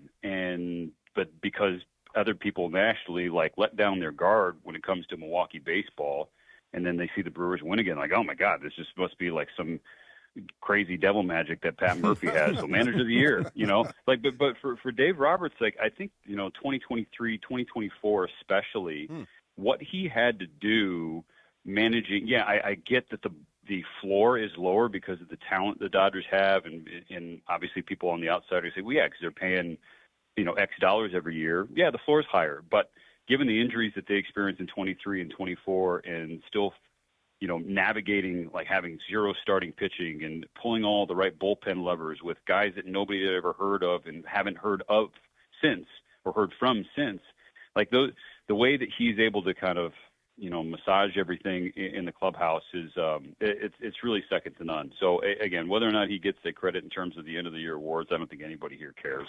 Stephen Nelson joining us here on DeMarco and Travis. And Stephen, this thought kind of got sparked because of what happened in yesterday's game. And I'm talking about Max Muncy. And I was thinking about it this morning, and I'm putting you on the spot here a little bit. So I'm gonna turn the question around a little bit and just say, am I crazy for thinking what I'm about to tell you? Is Max Muncy the best acquisition that didn't cost money in the history of the Los Angeles Dodgers? Because he's going to be the all-time Dodger home run leader, very, very likely. He's 37 behind Eric Karros. He's never really made a ton of money. They didn't draft him. They basically picked him from the A's because the A's gave up on him. And he's a 3-time and counting World Series champion, bats in the middle of the order the entire time, and they got him for nothing. Yeah. That's an excellent question. That's one that you have to sit down and kind of jot down some names and careers just to be fair. But first blush, it'd be hard to argue against it. I mean, Max Muncy is one of the great stories in the game. To go from a guy who the Oakland A's wanted nothing to do with, they release him, signs a minor league deal, a month later, but the Dodgers don't see him until the very next season. And then you jump to now, as you said, Ty and Ron say last night in terms of LA Dodger home runs is the second most behind EK. Now, it does seem like a matter of time before Muncy gets to EK, but you got to remember that Shohei guy is still playing for another decade. I didn't say it happened forever. No, that's true. That's true. Yeah, I think I don't know how long Muncy is going to be able to hold on to that when he gets there. But he's a guy who he does feel like he's getting better with age, and this year sort of backs that up. In a sport where you're sort of written off, not when you get to your mid-30s, but when you hit 30, and 33, it's like, all right, the people start throwing dirt on you. For Muncy to kind of turn himself into this all-around all-star as he has this year, both sides of the baseball is something to behold. But, if he continues on this track, DeMarco, you might want to take your question one step further and ask if anybody wears 13 again. Like he has been that pivotal piece to the Dodgers. Because, even if I just you didn't know any of the home run, RBI, extra base hit totals, the OPS plus, all those metrics aside, in terms of vocal leadership for this core of Dodger team, it is Miguel Rojas and it's Max Muncy. Interesting. There are quote unquote better players, right? Bigger stars, but in terms of more important vocal leaders, I don't know that anybody can make a stronger case than Max Muncy. And he has earned that right over the years. And it's been fun to watch him this year. It's a great question, and I don't know that I can argue against it. I'm with you, Trav. He's like the everyman of the Dodgers. Yeah. I just have one slight problem with Max Muncy. You know the little hit celebration the Dodgers do? Mm-hmm. His looks like ew. You don't like his rhythm? No. Yeah. Everybody else, okay, Max, I got to turn away from this TV for a hot minute. Ew. I will. You give Muncy's hips a little bit more credit. There's some guys who, when they get to second base, they move like Lego men. Okay. Okay. That's true. Terrific. Yeah. Do you have another name? Travis brought up Max Muncy. I was thinking of outside of the core, Freddie, Shohei, Mookie, if Mookie's still Mookie. A unsung hero for the second half for the Dodgers that maybe somebody we're not looking at that's going to pop in your eyes. Unsung hero for the second half. Oof. Well, honestly, it might be tonight's starter, Eric Lauer. Just because, look, like I know everybody's kind of counting down to when Blake Snell and when Tyler Glasnow and when Edwin Diaz and when Will Smith return. Fact remains, you don't know if they're going to come back, when they're going to come back, or even if they do, what level of production they're going to give you. And so for this guy who was brought in just as sort of like, I don't know, an arm to continue a six-man rotation, the Dodgers have won every game that he started, every game that he pitched in since they acquired him. Again, somebody who's DFA'd by the Toronto Blue Jays. So this is when, the conversation people want to have nationally about the Dodgers. These are the guys, the Eric Lauers, the Max Muncy's, right, the Chris Taylors going back, and on and on. It is not just these big dollar, big money guys. It is a full-on organizational assault. Every single department, and especially those on the margins, is where they beat you. And anybody could have had Eric Lauer for anything, and the Dodgers get him, and they have turned him into this win day. But to get it back to your original question, I think as they try to navigate and continue the six-man rotation, now Ohtani's, TBD when he's back on a bump, it's going to be the guys like Eric Lauer and Justin Robleski. The growing pains will continue with Roki Sasaki and with Emmett Sheehan, but it's on those guys to kind of keep things together and keep the staff afloat. So, offensively, like I think this summer has been really good for Dalton Rushing. Yes. Getting this run, it's a difficult thing, and you guys can stop me from rambling whenever you want, but it's a difficult thing to grow up in the public eye, and that is exactly what is happening with Rush. And obviously, we have kind of seen the roller coaster ride, the emotions and the swings that he has experienced this year, but it's good for him. This has to happen for him to become the player that the Dodgers expect him to be, the player that Dalton Rushing expects himself to be. And because, again, Will Smith is still no timetable with the neck injury that he's dealing with, and you cannot say for certain that Smith is going to come back. And that is a massive loss because he's probably the Dodgers' most clutch hitter. So now it's on Dalton Rushing to kind of shorten that learning curve and kind of be a productive player. He's in a cold stretch right now. But that's certainly a name that I have circled on the rest of the way because the Dodgers will need him if they don't get Will back. Last one for me. We're speaking with Steven Nelson on the DeMarco and Trav afternoon show. You and I have spoken about this at Legends Attic a couple of times. I get very, very frustrated with umpiring for a variety of reasons. I know that you and I have gone over this There you before. go, Trav. Yeah. What do you think of ABS so far? I mean, I really can't imagine it being any easier than it's been. What do you think? I've loved it. I really have. It's added a nice wrinkle to the game. I think it is. It's not too much. I think it's the right number of challenges given. It's a new layer of strategy, and I think that's just fun for every sport in an era where things are kind of just going in a way of, hey, let's out-athlete one another. Let's not be smart or tactical. So this is adding a new layer, and we're going to it's going to be cool to kind of study the league after this year is complete.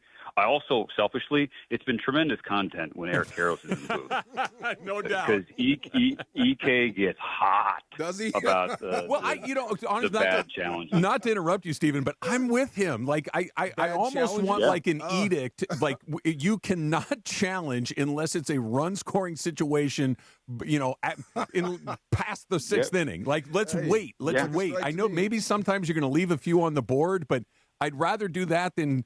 Not to put names on it, but Andy Paz, the top of the first inning the other day, I'm like, what are we doing here? Hey, at this point, you can put names on it because at this point, it's just an objective mathematical fact. It's a stat. And Andy Paz has challenged more than any other Dodger, and he's been among the worst challenging. And the coaches did talk to him about that. Like, legitimately, they did have a conversation with him a few weeks ago, and he tried to curtail it a little bit, and he has, but still not excellent with it. And I mean, we've also seen other teams around the league, like, I think that the Dodgers are relatively disciplined when it comes to that. Mm-hmm. There are other teams and players that's like, what are you doing? Like, it's, burning it the first two pitches of a game, not using it when you have to in the ninth inning with the game on the line. Right. Like, it has been wild to see.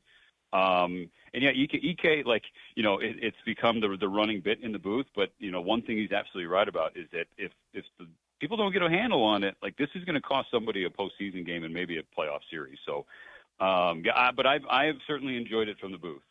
Dodgers and Phillies coming up in just a little bit. Stephen Nelson will be on the call alongside Rick Monday. And I got to tell you, Stephen, listening to you and Mo together are great. I love it when he's about to lose his mind, when somebody does something fundamentally incorrect. There's very few things that put a smile on my face like that. So thanks so much for coming on. Yes, sir. No, hey, DeMarco, Trav, it's always a pleasure visiting with you. And, now that you say that, I'm going to try and find a way to stoke the Mo fires tonight. Yeah.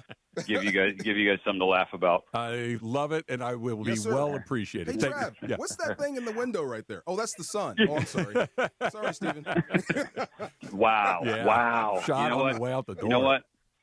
I got to wear it. I got to hold my L, and I will. I let you guys down last week. So yeah, you're absolutely right. Yes, sir. God bless. Enjoy the rest of the trip, Stephen. Thanks so much. All right, that's Stephen Nelson, who joined us a little bit earlier today. Dodgers currently behind by a run in Philadelphia, 2-1 with our man Max Muncy up to deck there. Yes, sir. I got to tell you, and very quickly before we go, listening to Rick Monday on the radio. Yeah. When whether it's the Dodgers or whoever the Dodgers are playing, when somebody does the wrong thing, like fundamentally, like they're in the wrong position or they make a bad, read or whatever, his level of frustration is terrific. and he handles it like a pro because he's been doing it, but it's like you can tell he's like, that's not supposed to happen like that. You're not supposed to be there. It is one of my favorite things. As a baseball guy, I absolutely love it. Freddie Freeman double right there, so we'll keep you up to speed on what's going on right there. A reminder that the Rams season is right around the corner. Tune in tomorrow, 6 to 9, for a special Rams Reveal live broadcast on 710, the ESPN LA app, and, of course, on YouTube. Cappy and Geeter have you covered live from the YouTube theater. They're going to be talking to Rams legends like Eric Dickerson, Jackie Slater, and Kevin Demoff. There may even be a big announcement. Tune in to find out. We'll kind of go over some of the things that Stephen Nelson said. Coming up next is DeMarco and Trav, ESPN LA. The black and gold are coming off a statement 3-0 rout over the Galaxy in Carson. Shot back post, and Son is buried, and it's 3-0. And now LAFC return home to BMO Stadium to take on Real Salt Lake on Sun Hung Min bobblehead night. And the smile on the face from Sonny. Catch Sonny and the black and gold back at BMO Stadium as they look to keep the momentum rolling. Pre-game starts tonight at 7 p.m. on 710 ESPN and the ESPN LA app. In sports, you got to have the right team in your corner. Same goes for after an accident. That's why when people ask me who to call, I say it's easy. I tell them to call my guy. I got a guy. Attorney Big Al. Big Al's been helping accident victims across California for more than 15 years. He's an LA native, a huge sports fan. Wait till you hear him go. And he knows that after a crash, things get overwhelming fast. Between dealing with insurance companies trying to rip you off, trying to get your car fixed, trying to find the right doctors if you're hurt, it can be a lot. It can turn your whole world upside down. That's where Big Al and his team will step in for you. So lock this number in your phone. 1-800-HURT-123. 1-800-HURT-123. They'll help guide you through the process, protect your rights, and help you understand what you may be entitled to. And here's the biggest thing. Don't let the insurance company call the plays. Call 1-800-HURT-123 or visit AttorneyBigAlCA.com. Attorney Big Al's attorney Ken Klein, based in Los Angeles. Hi, it's Ramona Shelburne. Right now, lease a brand new 2026 Hyundai Palisade SE for just $299 a month. Comes with owner's assurance and America's best 10-year, 100,000-mile powertrain limited warranty. Take it from me. With next-level customer service and incredible dealer incentives, your next Hyundai is waiting for you at Hyundai of Glendale. Call 818-222-8000 or check them out at HyundaiofGlendale.net.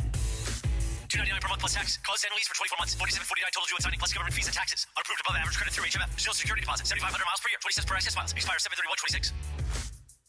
We all hear the radio ads about the IRS. They tell you to be afraid, to be scared, and they try to frighten you into calling. I'm not here to do that. Tax Relief Advocates is different. TRA is here to tell you that if you owe money to the IRS, whether it's $5,000, $50,000, or $500,000, we have a solution. It doesn't matter if you're sitting in your car, at work, or with your kids. No matter where you are, call now. 800-575-6759. Don't lose hope. TRA can eliminate or reduce what you owe to the IRS. Generous programs are now available that can give you a fresh start. Our passion is taxes and helping individuals fix their IRS problems. We have over 1,000 five-star reviews on Google and an A+ with the Better Business Bureau. You don't need to be afraid of the IRS any longer. End your tax nightmare today by visiting us online at TRA.com or call 800-575-6759. That's 800-575-6759. Tax Relief Advocates. Real solutions for real people.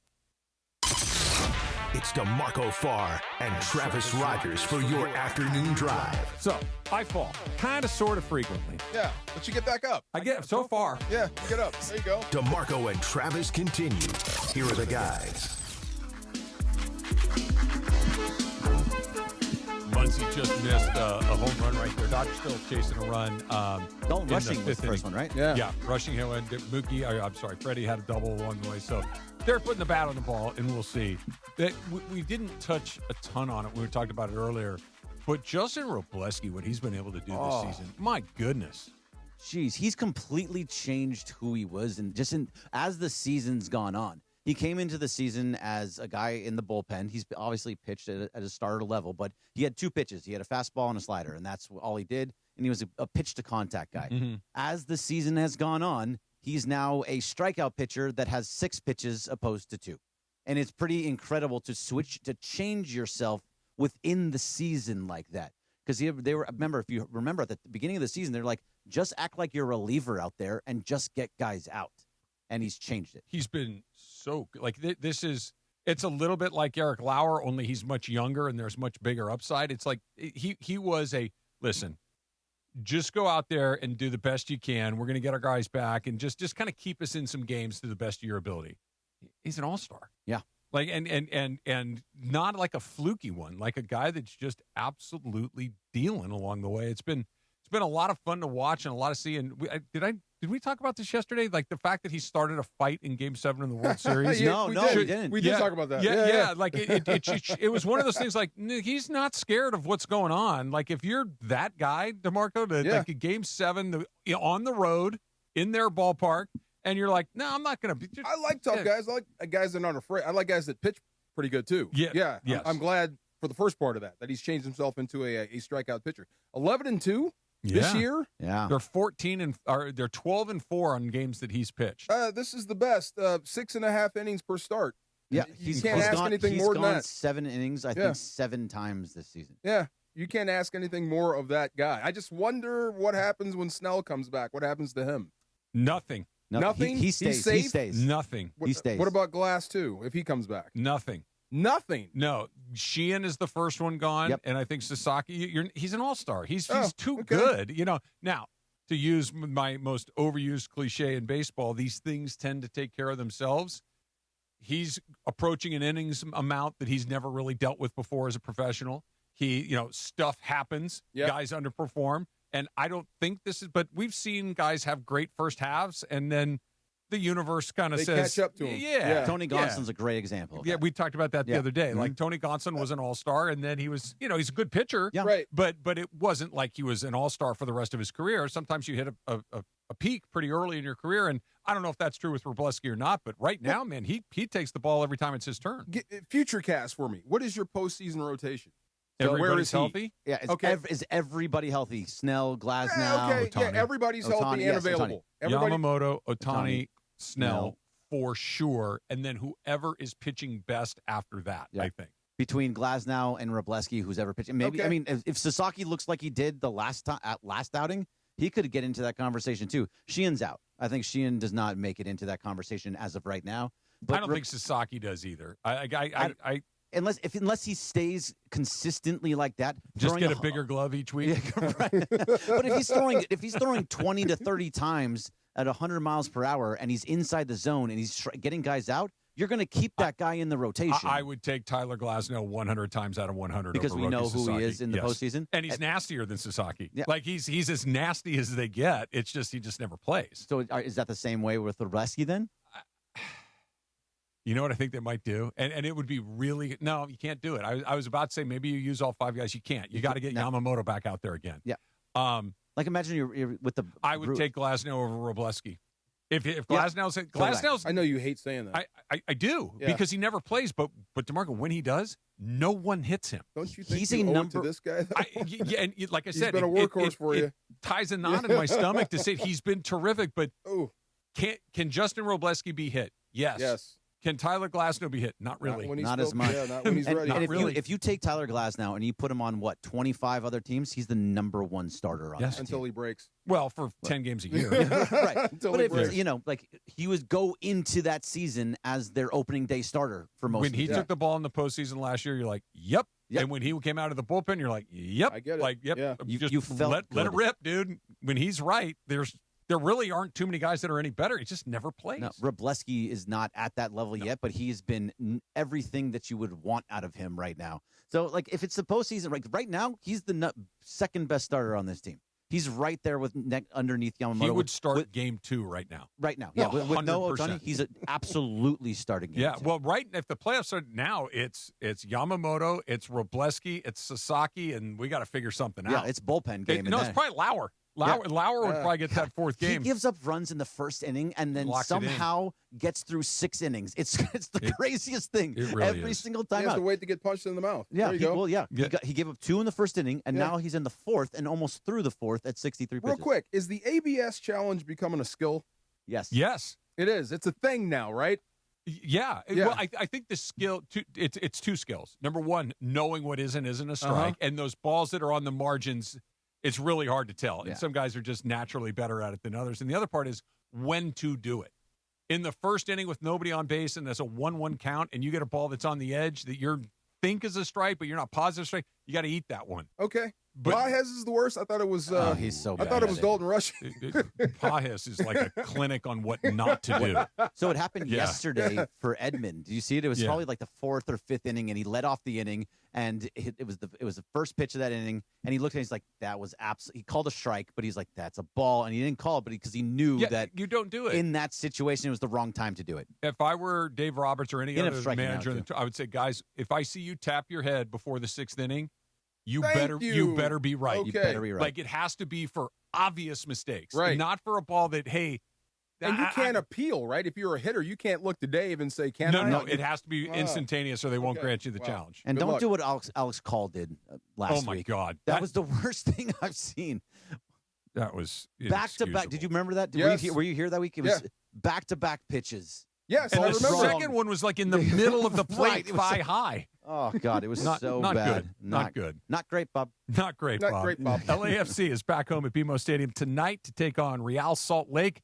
Tune in at 6:30 for BMO Countdown to Kickoff, hosted by Mario Ruiz, leading you right up to kickoff at 7. Catch every moment on the ESPN LA app, home of LAFC. Little tip or no tip coming up next.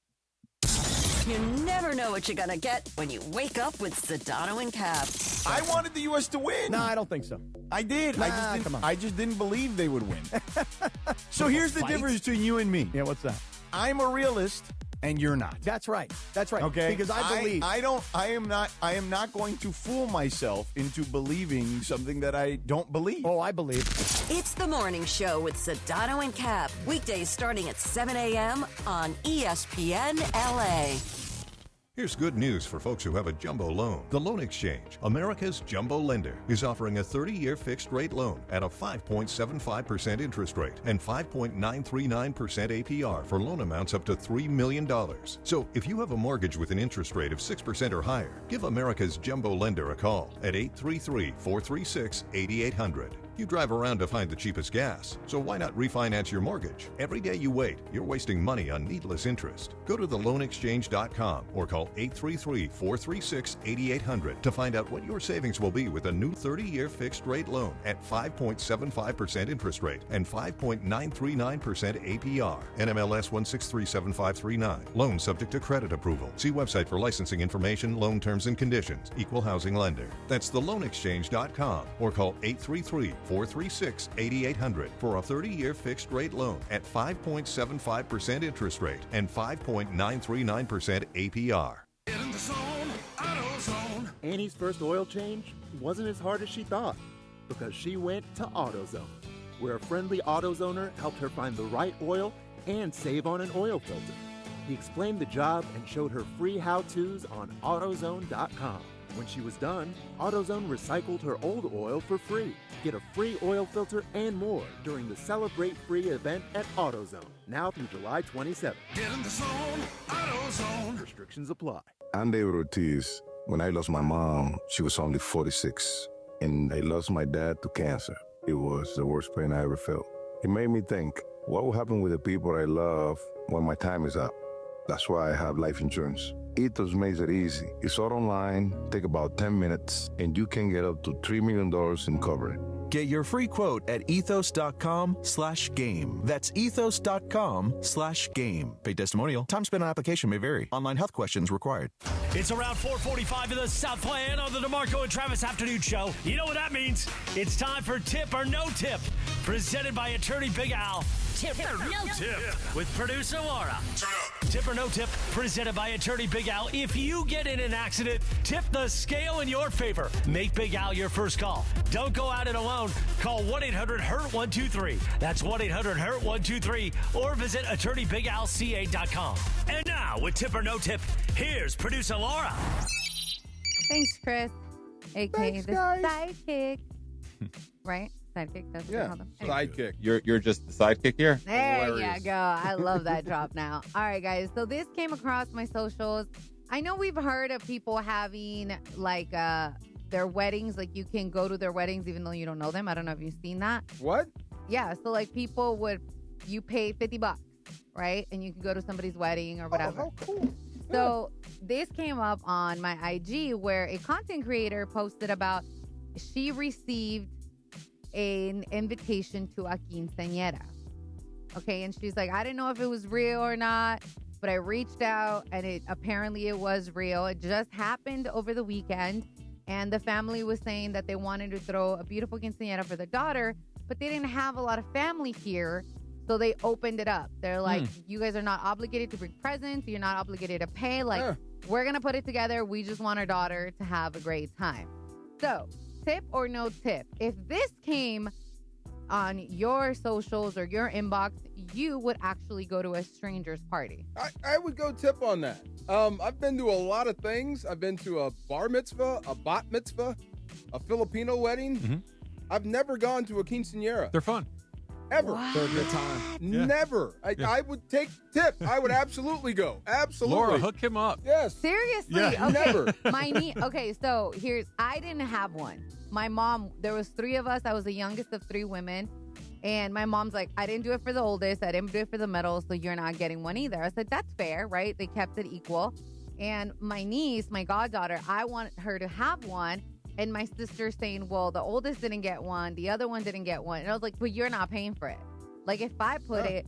Yeah. So we'll see how that goes. But, yeah, like, going to a quinceañera, they're so much fun. They're this fun. one Saw some looked. people get married by Elvis. Oh, Elvis did wedding. An Elvis guy. Yeah, I love you guys know my feelings about weddings. Yeah. I love weddings. I like going to, but The reason I like weddings is because if I've been invited to the wedding, there's probably a very, very high likelihood that I know a lot of people at the wedding. Oh, and yeah. it's a family member, or it's a friend of mine, or it's a friend of Susan's, and I'm going to know people, so I'm comfortable and I can enjoy myself. Like, just showing up to a stranger's wedding or quinceañera or something like that would feel strange, but yeah, I mean, why not? It's Why a not? party. Yeah, There's there you go. dancing, there's music, there's Does food, it there's come drink. with food and drink? So A the- quinceañera? Oh, Yeah. boy. I mean, does the ticket I'm buying, does that come with food and drink? So the one that I saw that they were on like different platforms for the wedding that were being sold, like your food, all that was included. Oh, and it was heck your yeah. option to bring a gift or not. For this one particularly, the content creator they went to the misa, they went to the church part of it. They went to the gathering. The food looked legit. There was drinks. There was a banda. It was a All whole right. party. Have you ever crashed a wedding? No. No? Never crashed a wedding, no. Susan and I did it. Intentionally or unintentionally? Intentionally, Okay. but like not like. So we were at one of those. I think it was at a hotel, right? Where you have those big banquet rooms. Yeah. And so one of the banquet rooms was a wedding that we were invited to, and we had attended, and it was fun, and we had a good time at the wedding. And as the party starts to break up, there was another wedding going on in one of the other banquet rooms. We're dressed for a wedding. We're like, here. Let's just go in there and see what happens. Yeah. And when we went in there and had a couple of drinks There you and go. Yeah. enjoyed that wedding, and like Everybody's having a good I couldn't time. tell you everybody at my wedding.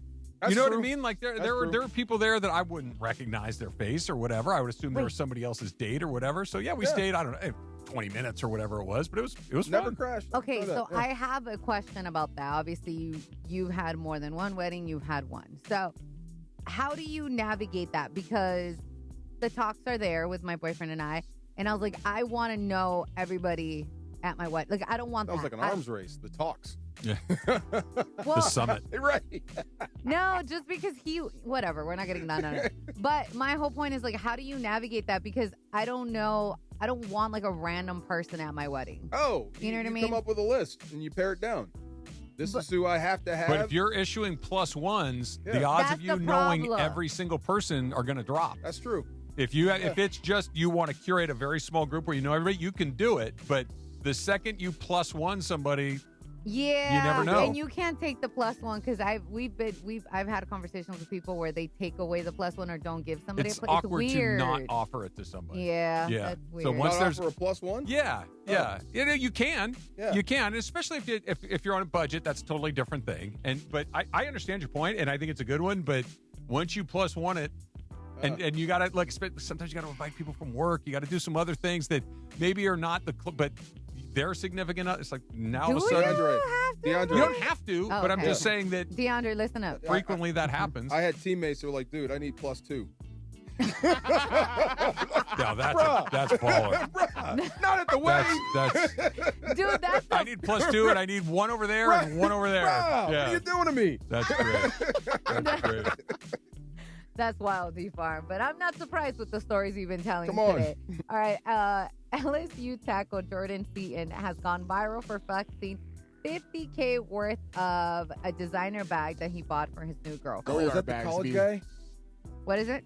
Is that the college dude? Yes. Yes. Oh, it's man. specifically, it's a go yard bag. It's like this Oh. new, it's not It's new. like but the it thing, right? He bought I've always himself wanted- an expensive no. bag. No, so he bought his girlfriend.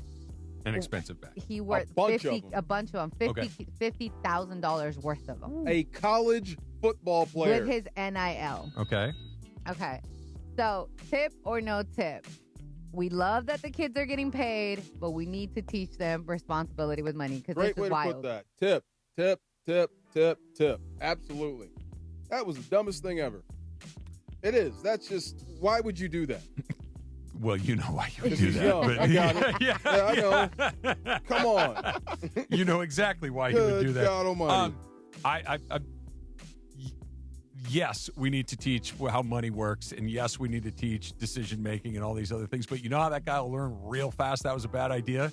When she moves on and Of she takes the course. bags with her, and then the next time he'll be a little less quick to spend a bunch of money on purses. Where is your dad? Yeah.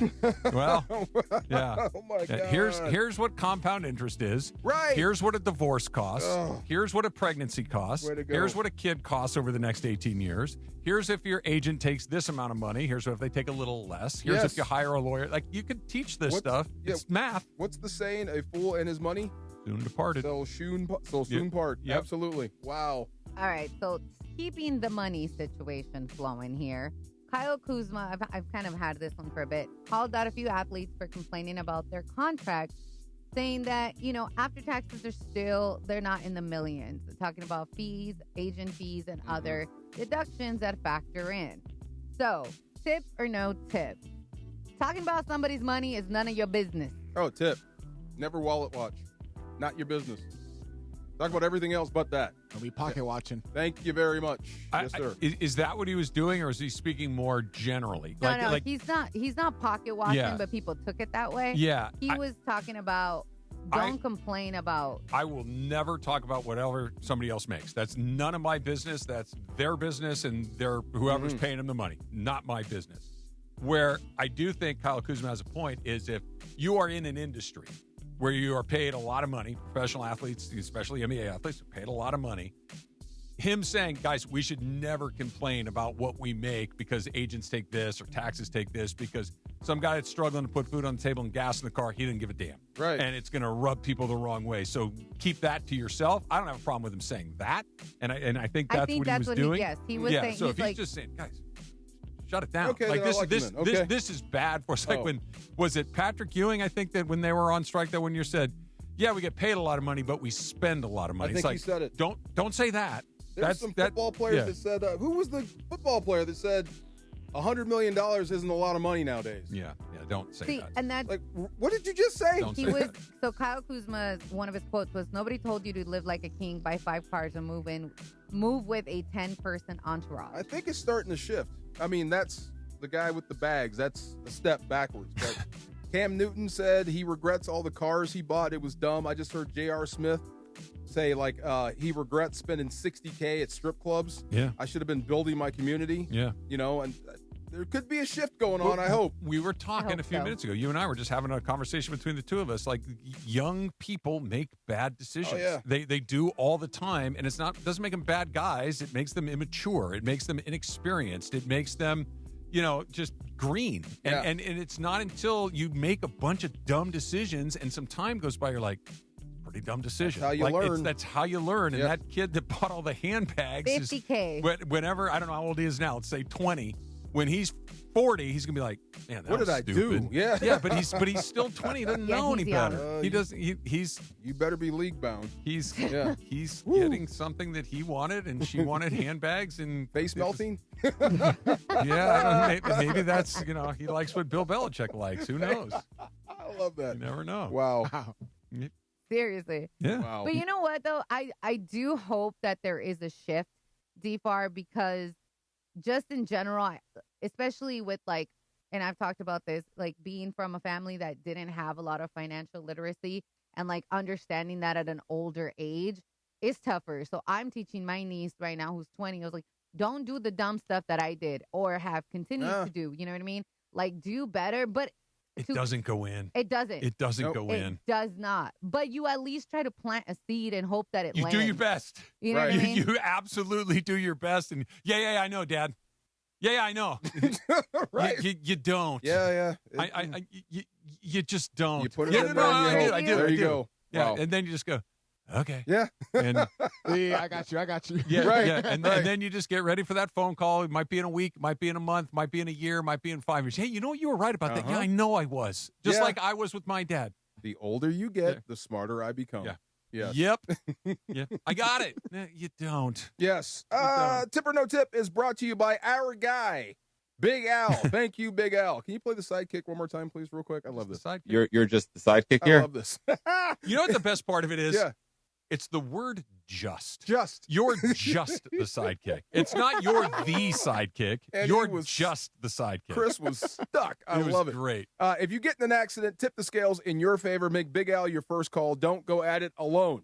Call 1-800-HURT-123. That's HURT123 or visit attorneybigal.com. All right, little NFL conversation. DeAndre is going down with the Lamar Jackson ship. We're getting into that next. It's DeMarco and Travis, ESPN LA. Don't miss the countdown to kickoff. Presented by BMO, official bank of LAFC. Big show coming up today. After a big 3-0 LAFC win in Carson last week, I got black and gold captain Aaron Long coming up on the show to talk about the clean sheet victory against the Galaxy. We'll also talk about Sonny's first MLS goal of the season, and we'll get you ready for LAFC's next match versus RSL. Join me tonight at 6:30 p.m. BMO presents Countdown to Kickoff, hosted by Mario Ruiz on ESPN LA.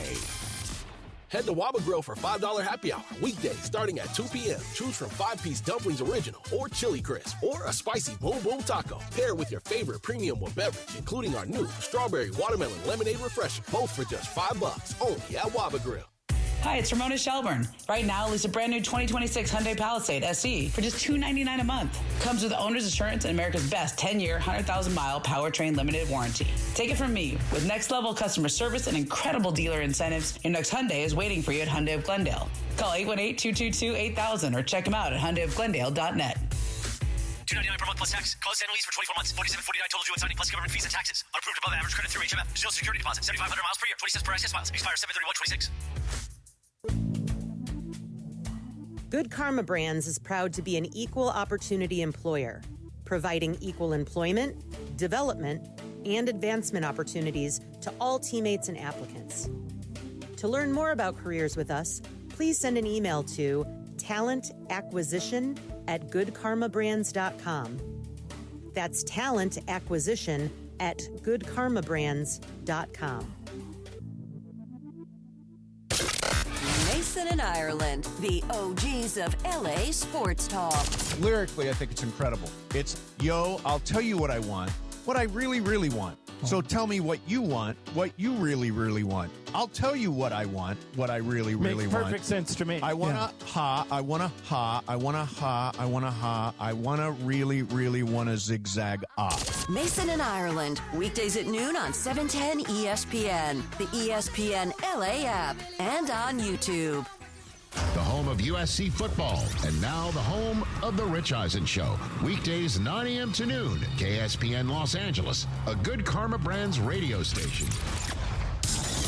It's DeMarco Farr and Travis Rogers. I know just enough to pretend that I know what I'm talking about. That, by the way, goes for almost everything except for drinking and baseball. Afternoons with DeMarco and Travis rolls on.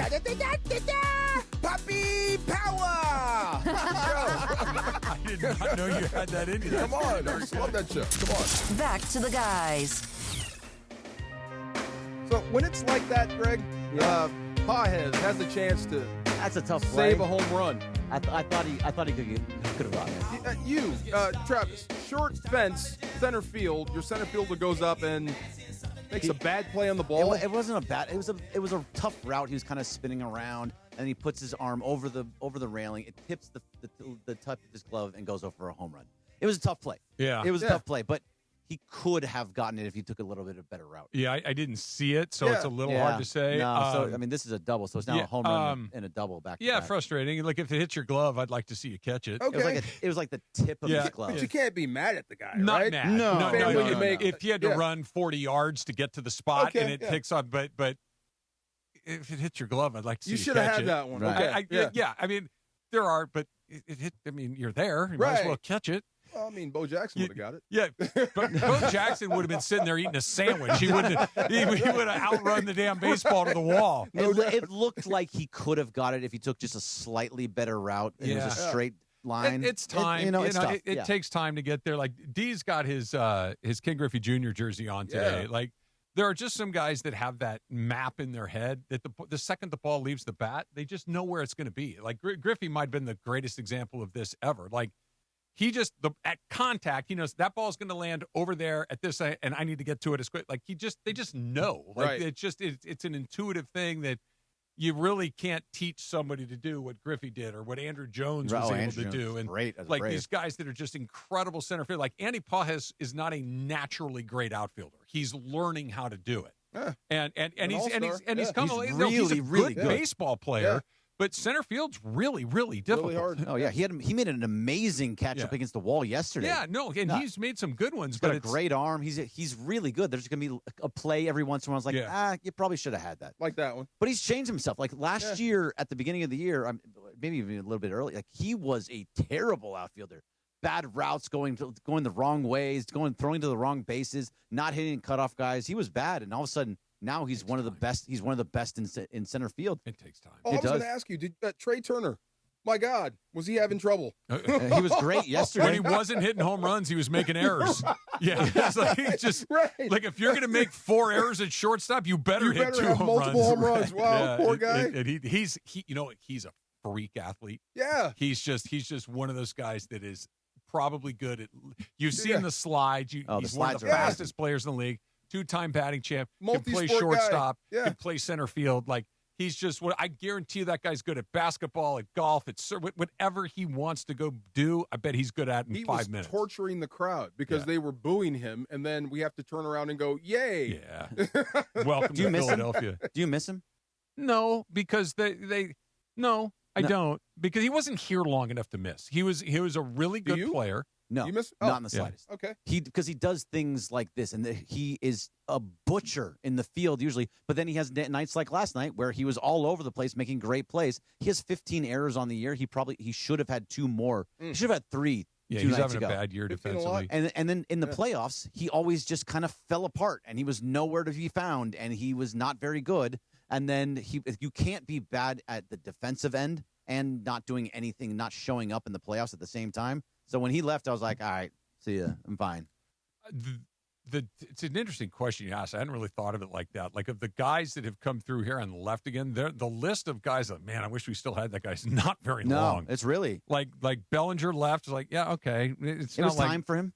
For sure. Turner, Machado, get Seager. Like all of these guys, like, and I wanted to keep I miss Seager. Seager gets hurt too much. Yeah, he like does. he just misses a ton of time. He's a great player, He's but only he played misses like a 40 ton or of 50 time. games this year. Yeah, that like Alvarez was never a Dodger at the major league level, but yeah, that's a really interesting way to look at it. There are not a lot of guys that have moved on to the place. Like, man, I'd love to still have that guy. Yeah, is there a pitcher or something that maybe Walker Buehler?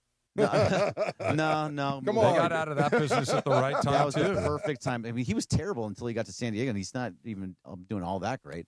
Look, but he was terrible here right up until he wasn't. Yeah, well, I mean, the secret about him, the dirty little secret, is that once they got rid of the sicky stuff, he fell apart. He was that guy. He He lost wasn't it the all. only one. No, Yeah. he wasn't at all. He wasn't the No, only I one, got you. but Yeah. he was one of them. You doing all right about your boy Lamar Jackson? What is going on with you and Lamar Jackson? What is your guys' problem with Lamar Jackson? Who? I don't have a problem. No, DeAndre has been defending Lamar Jackson for the better part of a month. Like it's his brother. Out of nowhere.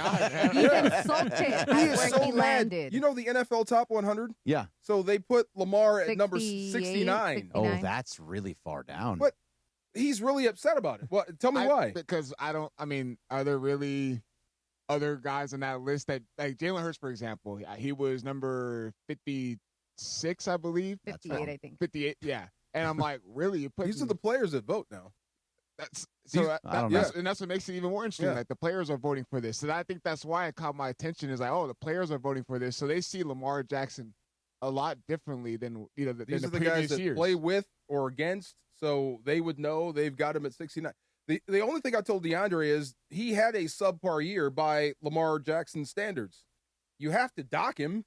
You just can't put him up in the top 10 coming off a year like that. I think he was 8-5 as a starter. But when you look at the list that just came out for the quarterbacks, as far as with the GMs and the scouts and the coaches, they put Lamar Jackson still as a top 5 quarterback. So I think that's why, like, I look at it, this is top 100 as far as the NFL as all positions. But still, like, I don't know. I mean, with the new head coach coming in with Jesse Minter, I think this is going to be a different year for Lamar Jackson. I think he's going to be a lot more healthy this season. I don't know why. I just have a strong feeling. You know, I think his tenure in Baltimore is coming to an end. Well, you said something about Yeah. Wow. They just got rid of Harbaugh. Yeah. The new guy's going to want his guy. Okay. You know, Lamar is – how old is Lamar now? Got to be closing in on 30. Got to be closing in on 30. Yeah, I mean, we're going to see what he can be when his legs. Well, but you said his legs. You said Lamar Jackson like, but is that Lamar Jackson like? Isn't that an MVP because he's a 2-time MVP? That's what I mean. Yeah, right. like so he has to be at an MVP level every single year No, to not. but he had a subpar year. You can't elevate a guy who had a bad year. Right. But like you said, as far as quarterbacks, or if you're playing Lamar, he's an ambient player. He's going to keep you up at night. He is still that dude. So what you guys were talking about, like, what in your opinion carries more weight? The opinion of the players or the opinion of executives and coaches? Wow, that's tough. Coaches, executives. Yeah. Well, I mean, players, they're out there. They know. I guess in total, all of it. Yeah. It all matters, but I mean, the players are out there with them. The difference is, like, the players are saying, okay, you're in this tier, and the executives and coaches are saying, no, you're still in the A tier.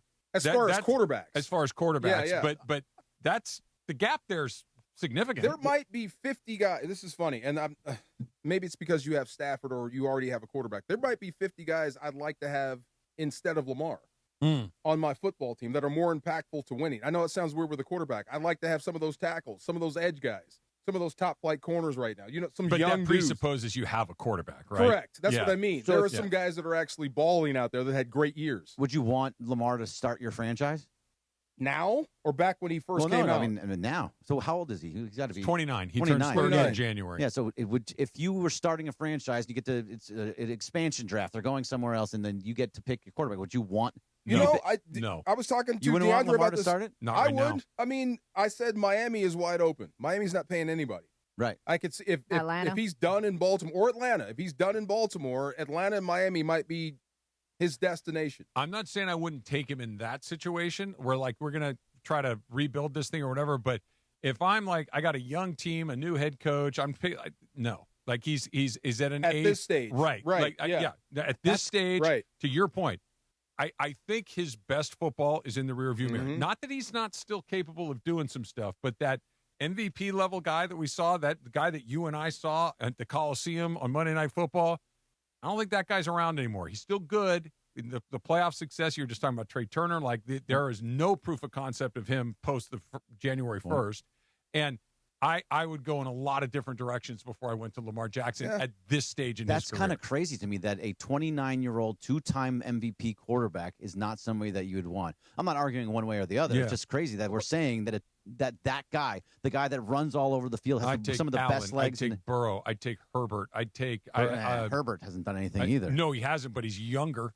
And I mean, you know what I mean? Like, I'm just restarting the clock at a younger date. I'm trying to think who else I might take at this point. Those guys for sure. I'd still take Mahomes ahead of him. Yeah, I mean, there's. I don't know if I'd take 69 or what was it? 60, And I'm saying, as an Eagles fan, like, I would have Lamar Jackson. We have not seen a quarterback like him since me and DeMarco were talking about it, since Michael Vick, who was able to win a football game literally with their legs and make a miraculous play with their arm. Even though he's not as accurate as you can see as a quarterback, but he has gotten better at that. A year ago, we just saw Lamar Jackson lose a divisional game against the Bills because Mark Andrews, if he could catch the ball, that's a different narrative we're talking about for Lamar Jackson right there. And I mean, so is it just Lamar Jackson had a subpar year, or the Ravens had a subpar year? Because a little bit of both. Because Harbaugh, let's be real, like, it was starting to get a little stale.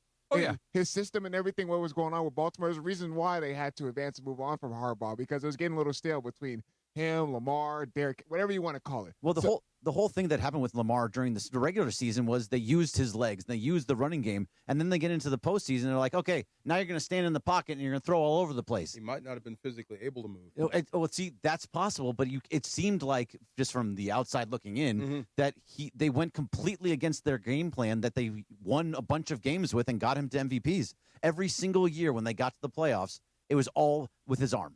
They stopped using the run game. You have said Derrick something- Henry. Yeah, that kind of is interesting to me. I think if I'm starting a franchise, I don't want Lamar. If I have a really good team and I'm just looking to maybe get over the top, that's where I want him. Like when you said Philadelphia, like in an alternate universe, let's say Jalen Hurts is not as good as he is, right? And Jalen Hurts, there is proof of concept. He's a Super Bowl champion. Like we know what we have with Jalen Hurts. So they're not looking to make a change. But let's say that Carson Wentz, roll the clock back is there, and it's like, Yeah, man, I don't know. Like taking a veteran player like Jackson at that point, putting him in that environment. On a Super Bowl ready team. Yeah, Absolutely. like that's where I think it could be really So- interesting because that's kind of what he was in Baltimore for a while. Now, they had to move on for a variety of different reasons, but that's, I think, the guy that can kind of kick you over the top if you need it potentially. If you switched Dak Prescott and Lamar Jackson, what happens with the Cowboys?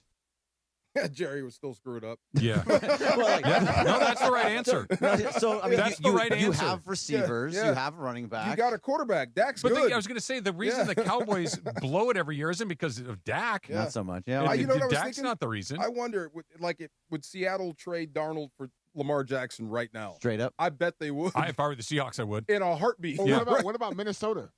Yeah, okay. What about Minnesota? Like their quarterback issues with Kyler Murray, and they're still trying to figure out if J.J. McCarthy was the right draft pick. Like, that's an interesting one as well. I think Baltimore is going to want to draft their own guy, draft and develop, and Lamar will be looking for a team inside of a year. Yeah, there was all those rumors about the Raiders, too, that Lamar was going to go to the Raiders. That's why you guys should watch that Netflix quarterback thing. Flacco talks about that. Flacco was coming off a Super Bowl MVP bid, and then they drafted Lamar Jackson. He said he knew it was the beginning of the end. At some point, Baltimore is going to do the same thing to him. You picked a rough business, man. Oh, yeah. Yeah, like for real. Yeah. That's one of those, okay, that's great. We won the whole thing. Hey, get another one. Get another one. Yeah, I mean, it's like they that. sent Montana packing. That's there we go. Max Muncy, 2-runner. There's that guy again. Dodgers take the lead 5-3. So Max Muncy in this game now has the home run that we talked about. That's his 20th on the season. He also had a tremendous play at third base. Just a little bit earlier. Very good baseball player. All those things that we were talking about, though, the fact that his defense has picked up so heavily. I like the fact that Steven said that he's a leader. Yeah, a vocal leader. And no one will ever wear 13 again? That was potentially really interesting. Yeah, that was me too. really that got me. Here's the thing, and here's why someone will. And I like the point that he was making. Wow. Max Muncy is not going to the Hall of Fame. The Dodgers only retire Hall of Fame numbers or with very, very specific reasons otherwise, like Fernando Valenzuela. Yeah. Deserved it. Like Jim Gilliam died at early in his life, so they retired his number as well. But Max Muncy is, like, for instance, Ron Say was a great player for the Dodgers for a very long time. Number 10's not up there. A lot of guys have worn 10. And Muncy is this era's Ron Say. Awesome player, multiple-time All-Star, hit a bunch of home runs. But Ron Say, I mean, a lot of guys have worn 10. Basically, he's done Justin Turner, by the way. Yeah. 10. So basically, he's just on the wrong team playing this well. Yeah. Like, if he's on another team, his number gets retired for sure. Something else they have in common. Ron Say was oddly shaped. The Penguin. That's what they called him, the Penguin. He had those short, stubby little legs. Yes. Max Muncy is oddly shaped. 228 home runs as a Dodger. I only know that because Max Muncy just hit his 229. There you go. Wow. No, it's deeply, deeply impressive. All right. Join DeMarco and me tomorrow, Santa Monica, 3 to 6. We're going to broadcast live leading into the state of the city from realignment to renaissance. We're going to celebrate the excitement leading up to Super Bowl 61 with giveaways, entertainment, activities, local partners, and a whole bunch more. And for more event information, you want to come and hang out, it is espnla.com and click the Santa Monica State of the City banner. We were talking about Lamar a little bit. His former head coach had a interesting way to introduce himself to the New York Giants. He just kept saying, "We're the New York Giants" over and over again. What was that? If you're on his team, what are you thinking? Okay, so he's trying to establish culture, right? Yeah, let's listen to it first. Okay, go ahead. Let's listen to Mr. Harbaugh. Welcome, man. Good to see everybody here. You excited? Yes, sir. Yeah, very good. A little nervous? Nope. A little nervous? I'm a little nervous, man. I'm nervous, excited nervous, you know? Nervous like you're full of game almost, man. Give this thing kick off. Standing up here in front of the New York Giants. The New York Giants. This is a New York Giants sitting in this room. The New York Giants. Wow. It's an honor. It's an honor. Well, Standing in front of this room right now. And I know those coaches back there feel the same way, right, coaches? Sir, It's an honor, man. We've been working, haven't we? We've been working early, we were late, getting ready for today. Today. Sitting in this chair, this seat, getting to work, getting started, our beginning. Because this is where it all begins, together. First Okay, off, yeah. we're in New York. Well, hold on. So Go ahead. it's not him. The problem was there was no response. Well, then that's when you stop. When he said, we're the New York Giants, they're supposed to say, yeah, we are the Giants. He didn't get it. Cricket. Right. Stop. That's what he means. Like, he's trying to rebuild the Giants in the Giants' image. The Giants are about being tough, physical, brutal. That's the New York ball. He should have gotten a response. But why did he keep repeating it over and He over was again? trying. He was trying to pull it out of him. Right, it wasn't coming. We man. are the New York Giants. Dead quiet. Wait a minute. No, we are the Giants. You know what I mean? Yeah. We are the Chicago Bears. This is how we play. But if it's not getting the response, and I agree with you, what makes it particularly awkward is that there's no call and response. Right. It's just call. They left him hanging. Right. They left him hanging. But I think the reason they left him hanging, and you tell me, you've been in those rooms, not me. It's like, what's this guy doing? We just met him. Why is he doing this? This is weird. I told them when I saw this, Dick Vermeil, when he became our head coach, started crying 30 seconds into our first meeting. 30 seconds. 30 seconds. I remember him crying after the Super Bowl. Yeah. He but- couldn't help it. He would just get emotional and start crying. What was the response by you and your teammates? Okay, I'm sitting right next to Orlando Pace, and he starts crying, and we look at each other like, is he crying?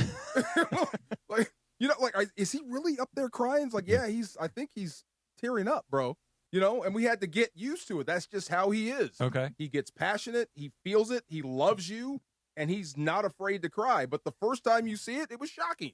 So when you call, they hired a crazy man. When you call him, just let's say you call him out of the blue today after the show, and he picks up the phone. Hello, hey, what's going on, DeMarco? And you say, hey, coach, just wanted to call and say hi. I'm just so happy to hear like from that. you. Like it'll be something like I'll tell him about my oldest daughter because he was there when she was born.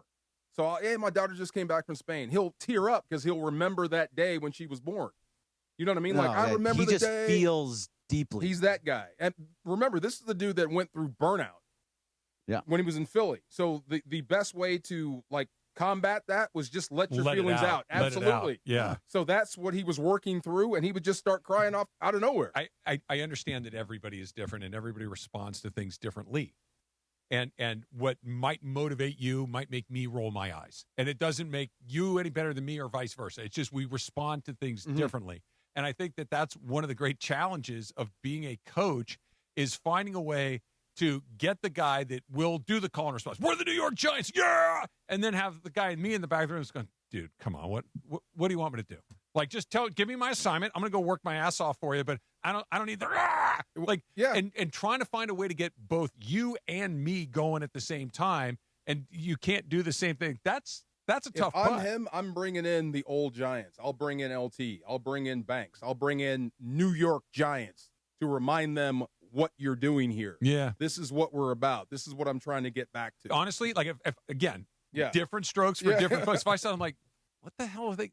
What do you want me to do? Or you could give me my assignment. You could be the guy. Was it Mangenius? Yeah, Eric Mangini. That painted over the Cleveland Browns history. Yeah, it's dumb. Oh, we're starting over. We're starting at zero, and you painted over Jim Brown. Yeah. Are you out of your mind? No, yes, he was out of his mind. Are you crazy?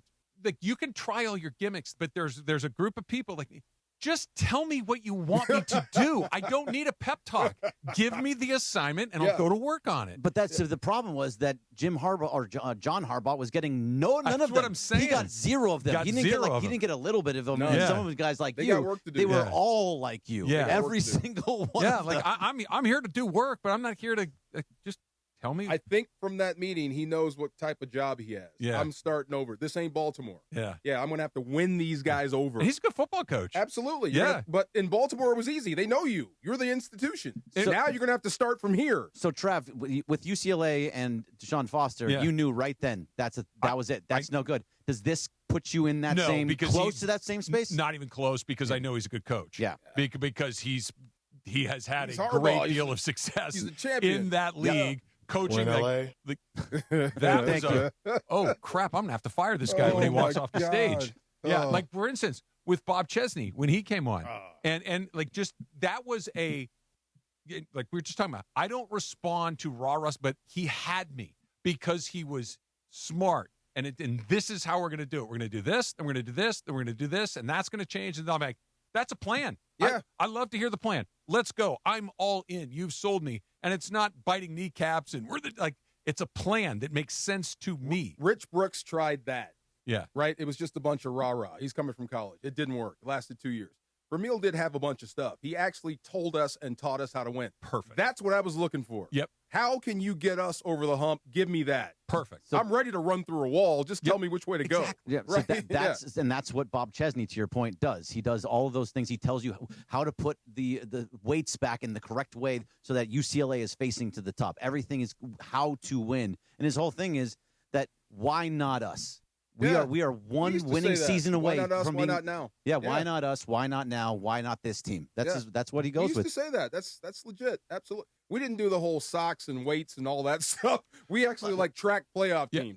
This is what you need to do. UCLA was a losing team. Right. It's, right. What we've been doing here doesn't work. Yeah. We need to do it differently. And we're going to start with the most basic things in the world, because if we get the basic things right, we can get the complicated things right. Right. And the basic things are, this is how we put the weights away. This is how we line up for a meeting. This is how we watch film. Like the basic, if we're doing this, now we can get to the complicated stuff. You guys, what you do doesn't work. Right. So let's start this over again. I've done this before. It's worked if you follow this plan. If you do 1, then we're going to do 2, we're going to do 3, and by the time we get to 7, 8, 9, we're going to be winning a bunch of football games. There you go. Like, that's how you do it. Not to jump sports again, but I do wonder about J.J. Redick and the Lakers, the new-look Lakers, because now I think he really gets to coach, if that makes any sense.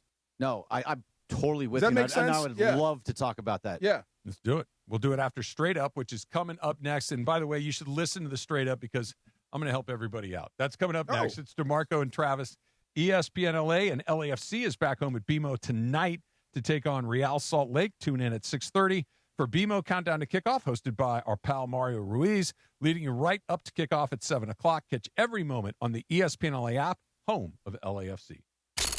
The black and gold are coming off a statement 3-0 rout over the Galaxy in Carson. Shot back post, and Son is buried, and it's 3-0. And now LAFC return home to BMO Stadium to take on Real Salt Lake on Sun Hung Min bobblehead night. And the smile on the face from Sonny. Catch Sonny and the black and gold back at BMO Stadium as they look to keep the momentum rolling. Pre-game starts tonight at 7 p.m. on 710 ESPN and the ESPN LA app.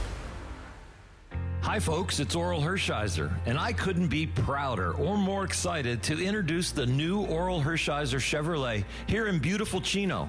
Chevrolet has been a part of America's story for over 100 years, built on grit, reliability, and doing things the right way. And that's exactly how we are going to earn your business at Oral Hershiser Chevrolet. So come on in, say hello, and let us earn your trust. Oral Hershiser Chevrolet. Bulldog tough, Chevy strong.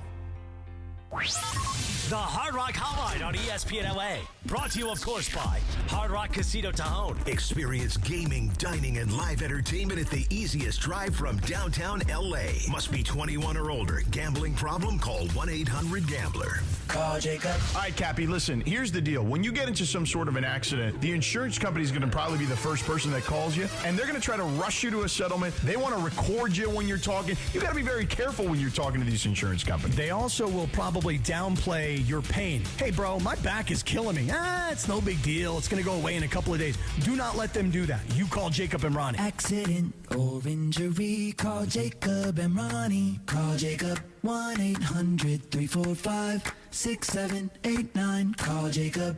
Rich Eisen here with some advice. If high-interest credit card debt is grinding you down, it might be time to call an Audible with a SoFi personal loan. It consolidates your debt into one low monthly payment with no fees required. And with as soon as the same-day funding, you can make the right play fast. Call an Audible on your debt today at SoFi.com/debtplay. Loans originated by SoFi Bank N.A., member FDIC. Terms and conditions apply. NMLS 696891. Fast funds terms apply at SoFi.com/debtplay. Veterans and active duty service members, when your call to service ends, your mission doesn't have to. Go from GI to IT in just a few months at My Computer Career. Prepare for a high-demand career in cybersecurity.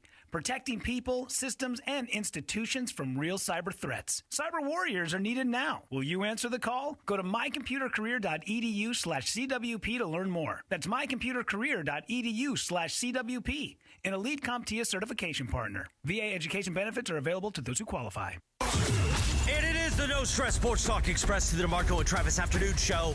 It is time for Straight Up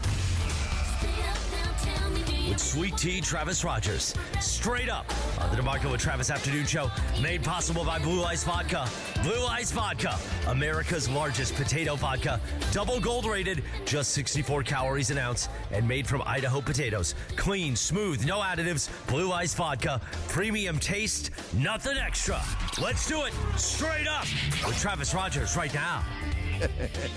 Okay, so one of the walks that I take every day, I go on a different route depending on my mood, depending on how much time I have, depending on how far. Medium. Right. Yeah. Lots of hills, adventure. no hills, flat, speed, whatever I'm feeling. Yeah. One of the walks that I take happens to take me past a golf course in my neighborhood. Okay? And from the trail that I'm on, you can look down on the golf course and you can see like maybe not five, maybe 4 holes at once. Okay. And I'm walking this morning. It's what time? It's about 9. So it's plenty of time for people to be out on the golf course, right? It's a beautiful day. And I'm walking through and I'm looking down and I'm like, there's nobody on the 9th hole, nobody on the 8th hole.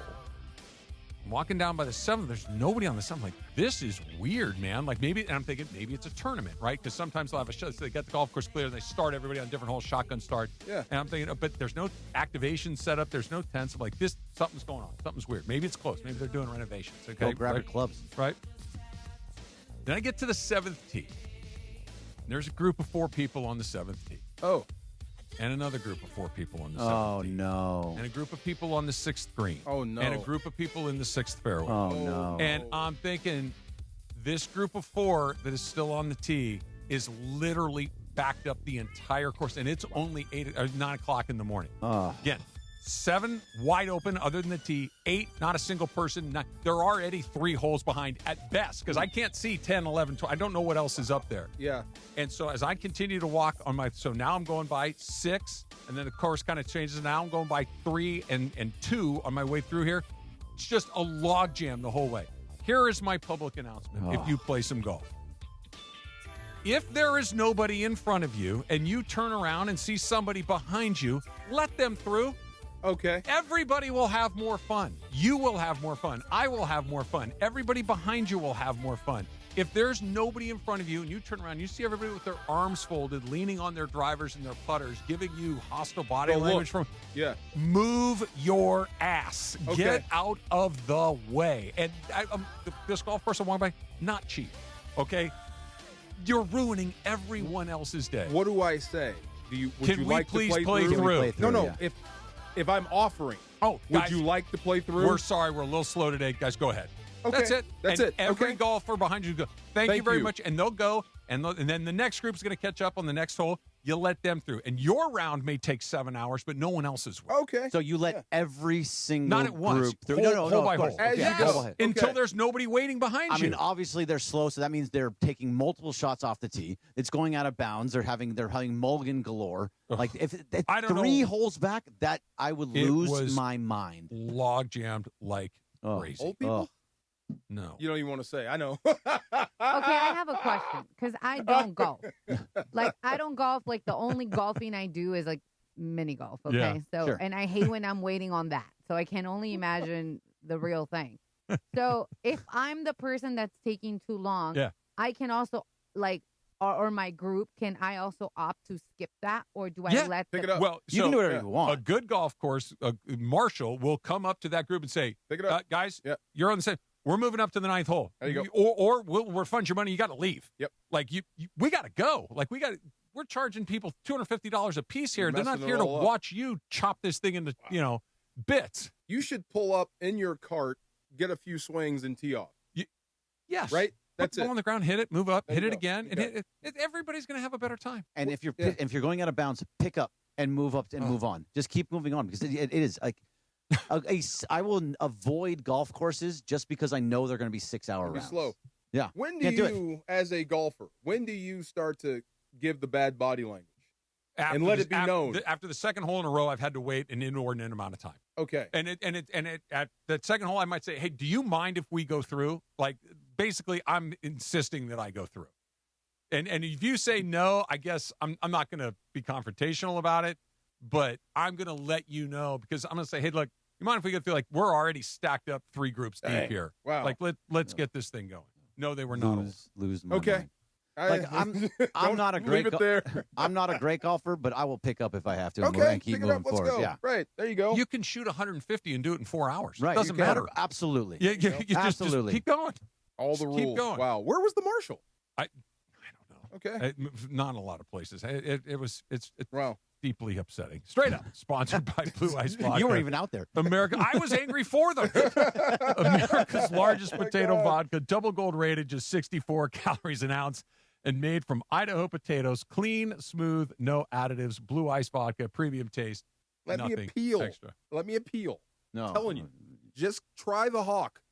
You like golf. See, this I- all factors into But it's that not show. a golf documentary. It's a comedy show, But right? it's talking about the game. I think you might actually like it. There's a lot of other places I can go to get golf content. Like, be honest. How many times did you out loud, like an out loud laugh?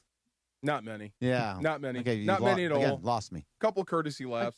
Oh, yeah, but courtesy laughs. I don't think they were going for all out slapstick laughs. I think they were going for the story they were telling. Like that, and that's fine. Yeah. That's not the story I want to hear. Okay. All right. Yeah. Yeah. Yeah. With a little bit of Will Ferrell being crazy because he's kind of serious in this. Okay. Yeah. Yeah. He's just the golf nut. Maybe I'll reconsider. There it, you but, go. Yeah. Keep watching it, DeAndre. I'm going to finish. Yeah. Okay. You go ahead and finish. I will I'ma go start ahead it and not just for start. you, D. Try it. Try it. Try to get I to the haven't end. started. I'm gonna start it. Yeah. And the golf looks real. Well, he's an athletic person. Yeah. Like when you watch him, like he's the right guy to do stuff like that because he moves his body right. Yeah. You know what I mean? Like it's the same. The reason that Kevin Costner was in every baseball and golf movie because he can do it. Because he can do it. Yeah.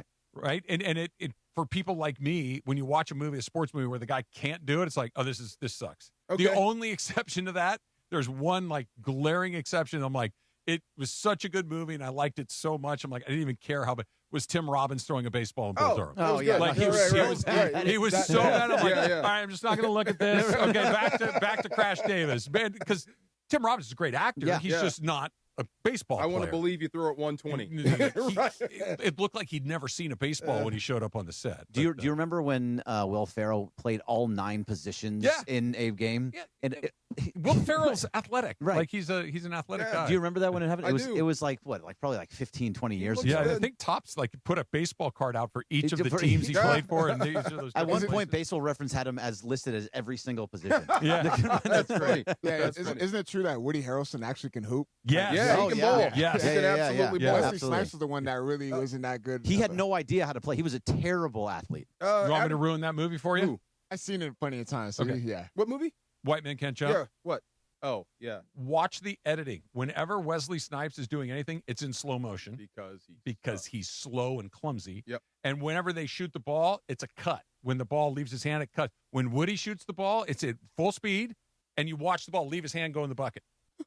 That's true. And I'm pretty Yeah. sure when he dunked, like that was a real thing. They didn't think he was actually going to be able to dunk, and then the last take, he actually did dunk the Yeah. ball. There's a through line with Wesley Snipes. Yeah. Even the fan.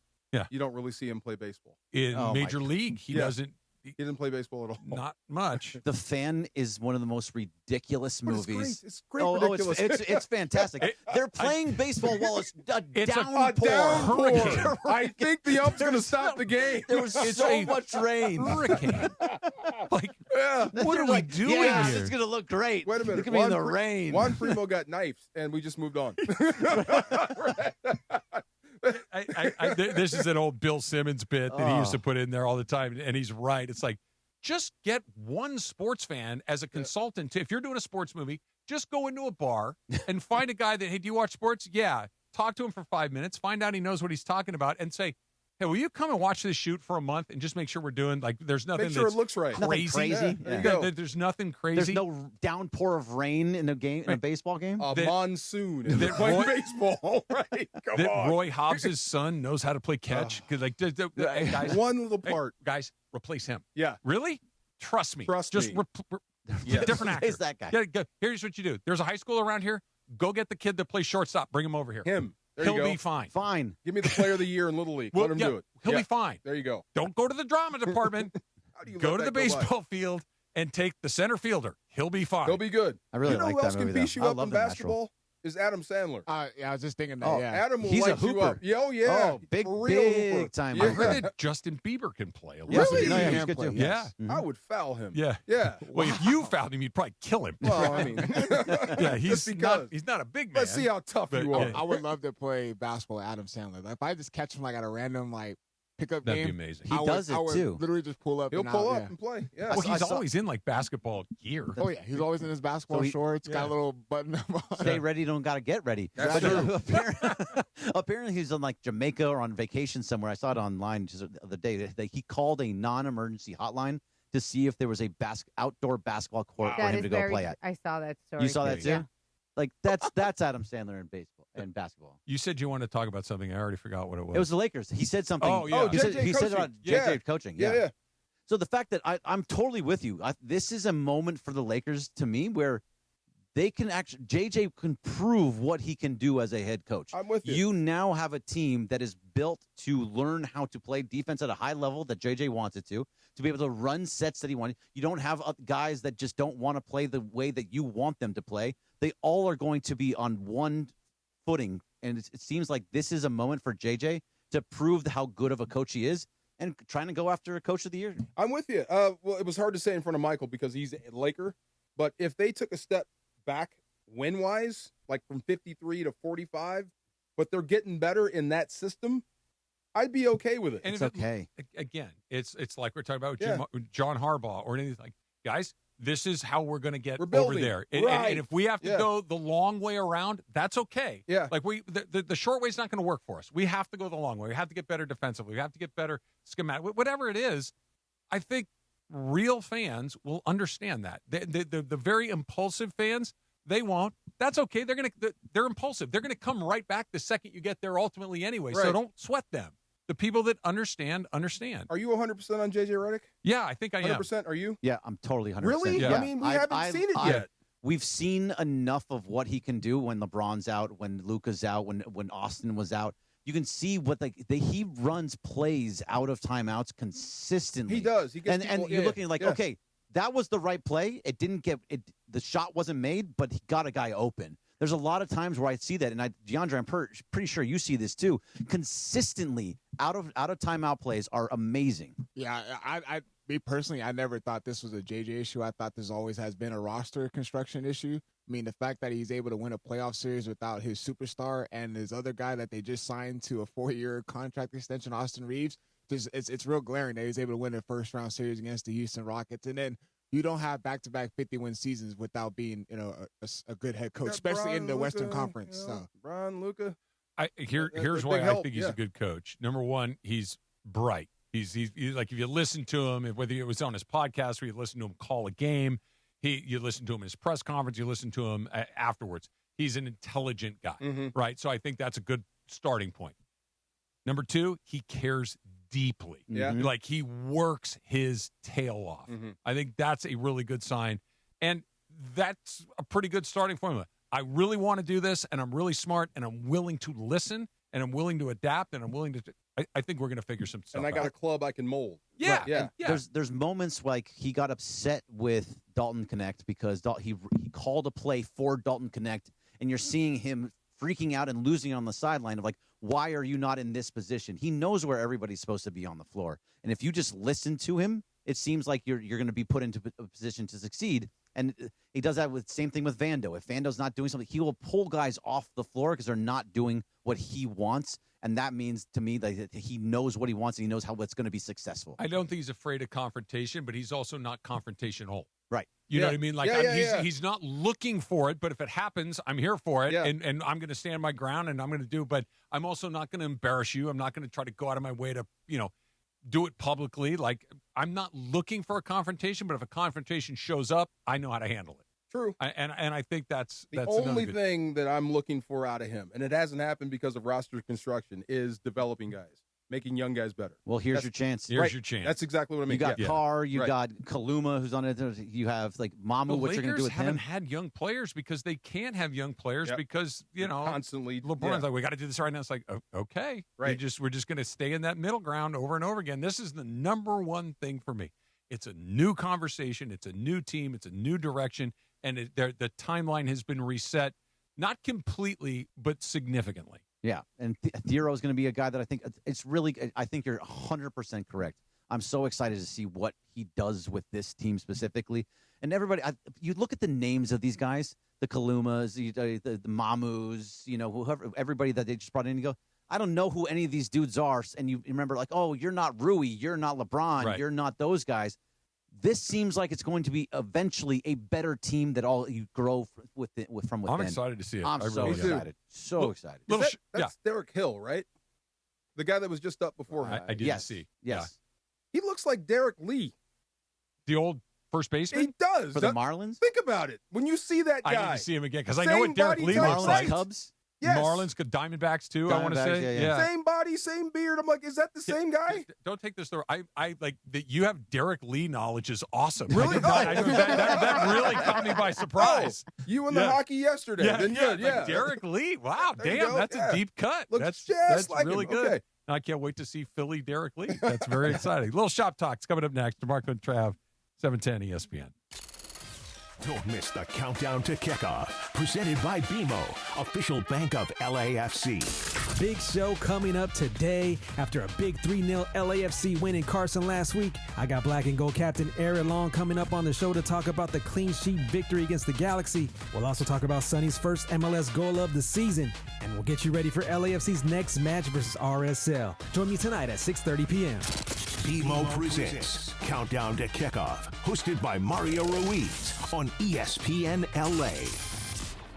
Hi, it's Ramona Shelburne. Right now, lease a brand new 2026 Hyundai Palisade SE for just $299 a month. Comes with owner's insurance and America's best 10-year, 100,000-mile powertrain limited warranty. Take it from me. With next-level customer service and incredible dealer incentives, your next Hyundai is waiting for you at Hyundai of Glendale. Call 818-222-8000 or check them out at HyundaiofGlendale.net. $299 per month plus tax. Close annual lease for 24 months. $47.49 total due at signing plus government fees and taxes. Unapproved above average credit through HMF. Zero security deposit. 7,500 miles per year. 20 cents per access miles. Expires 7/31/26. That's the ease at which you get information. You want it, you get it. Like that. Ask your phone. Group chat. Smartphone. You're always connected and informed in real time. No waiting. So if you're diabetic and still using finger sticks to read your blood sugar, what are you waiting for? Knowing your blood sugar levels instantly is important for managing diabetes. Call US Med at 888-665-0696. To learn more about continuous glucose monitors, a real-time instant method to track your blood glucose, US Med is an approved provider for Medicare and over 1,000 private insurers. And the best part? Call 888-665-0696 and we'll give you a free insurance benefits check today. So call 888-665-0696 today. That's 888-665-0696 and manage your diabetes as easy as... When's the last time payroll was the easy part of your week? With Gusto, it can be. Gusto is the all-in-one platform designed to take the hassle out of managing your team, from payroll and compliance to hiring, onboarding, and more. With Gusto, you can get back 2 full days each month with all the time you've saved. Go to gusto.com today and learn why over 500,000 small businesses choose Gusto. That's GUSTO.com. Gusto.com. Progressive presents the Passionate Sports Fan Checklist. Signed jersey of your favorite bench warmer? Check. 14 bobbleheads that look nothing like the players they're emulating? Check. Twin TVs so you can watch the game on 2 different networks simultaneously? Check. Life-size wall sticker of your favorite player that routinely freaks you out at night? Check. A second life-size wall sticker so after the first one freaks you out, you see the second and you're like, oh right, the wall stickers. Check and mate. Bundle your renters and auto insurance with Progressive and save on protection for the things on your checklist. Get a quote at Progressive.com. Progressive Casualty Insurance Company affiliates and third-party insurers not available in all states or situations covered subject to policy terms. This is going to be fun. I like this. It's DeMarco Farr and Travis Rogers. Isn't it cool? It's so good. Afternoons with DeMarco and Travis rolls on. Hey. Why are you laughing? Back to the guys. Our little shop talk to close it out before we hand it over to a little LAFC, which is coming up in just a little bit. 34th birthday for Selena Gomez. Hey, fan? Do any of you guys watch that Murders in the Building or whatever that show's called? I watched the first two, maybe 3 seasons. Oh, wow. Seasons, not episodes. Yeah, I was watching the first couple seasons. It was pretty good the first two, and then it just kind of like jumped the shark. Okay. And it's also, I don't think Shows she's do a that. very good singer. I don't think she's a very good actor. I don't think she's very good at a lot of things. Wow. But she's like one of the most popular You don't people think in she's the a good world. singer? No, I don't. She's all right, right? She's no Christina. She doesn't dance well. She doesn't have a good voice. Oh, jeez, Greg. Hey, I know, right? But she's incredibly expecting famous. that, yeah. She is. She has one of the most. I mean, well, she's a child actor. She's you know? a Disney yeah, star. She's a Yeah, Disney star. take it Yeah. easy. Yeah, Well, yeah, she's yeah. 34, fair game now, I don't right? think she Yeah. does anything Oh, particularly Lord. well, but she's incredibly famous. So Yeah. good for her. I want to know about this because I like Martin Short a lot. I he's- think Martin Short's incredibly funny. Steve Martin's a little more hit and miss for me, but I Oh, really? love Martin The other way around. Short. Is he funny in it? Yeah, they both are. Okay. Those two together Oh, is great. gold. Yeah. Yeah, and Steve Martin's No done a lot matter of what. stuff I really do like, but some Yeah. Steve Martin stuff just kind of misses me. But Martin Short, I'm a pretty big fan. If you put Steve Martin with Martin Short, it's always going to be good. And by the way, who's the big fat guy that Martin Short plays? Jimmy God, Glick. Jimmy Jimmy Glick.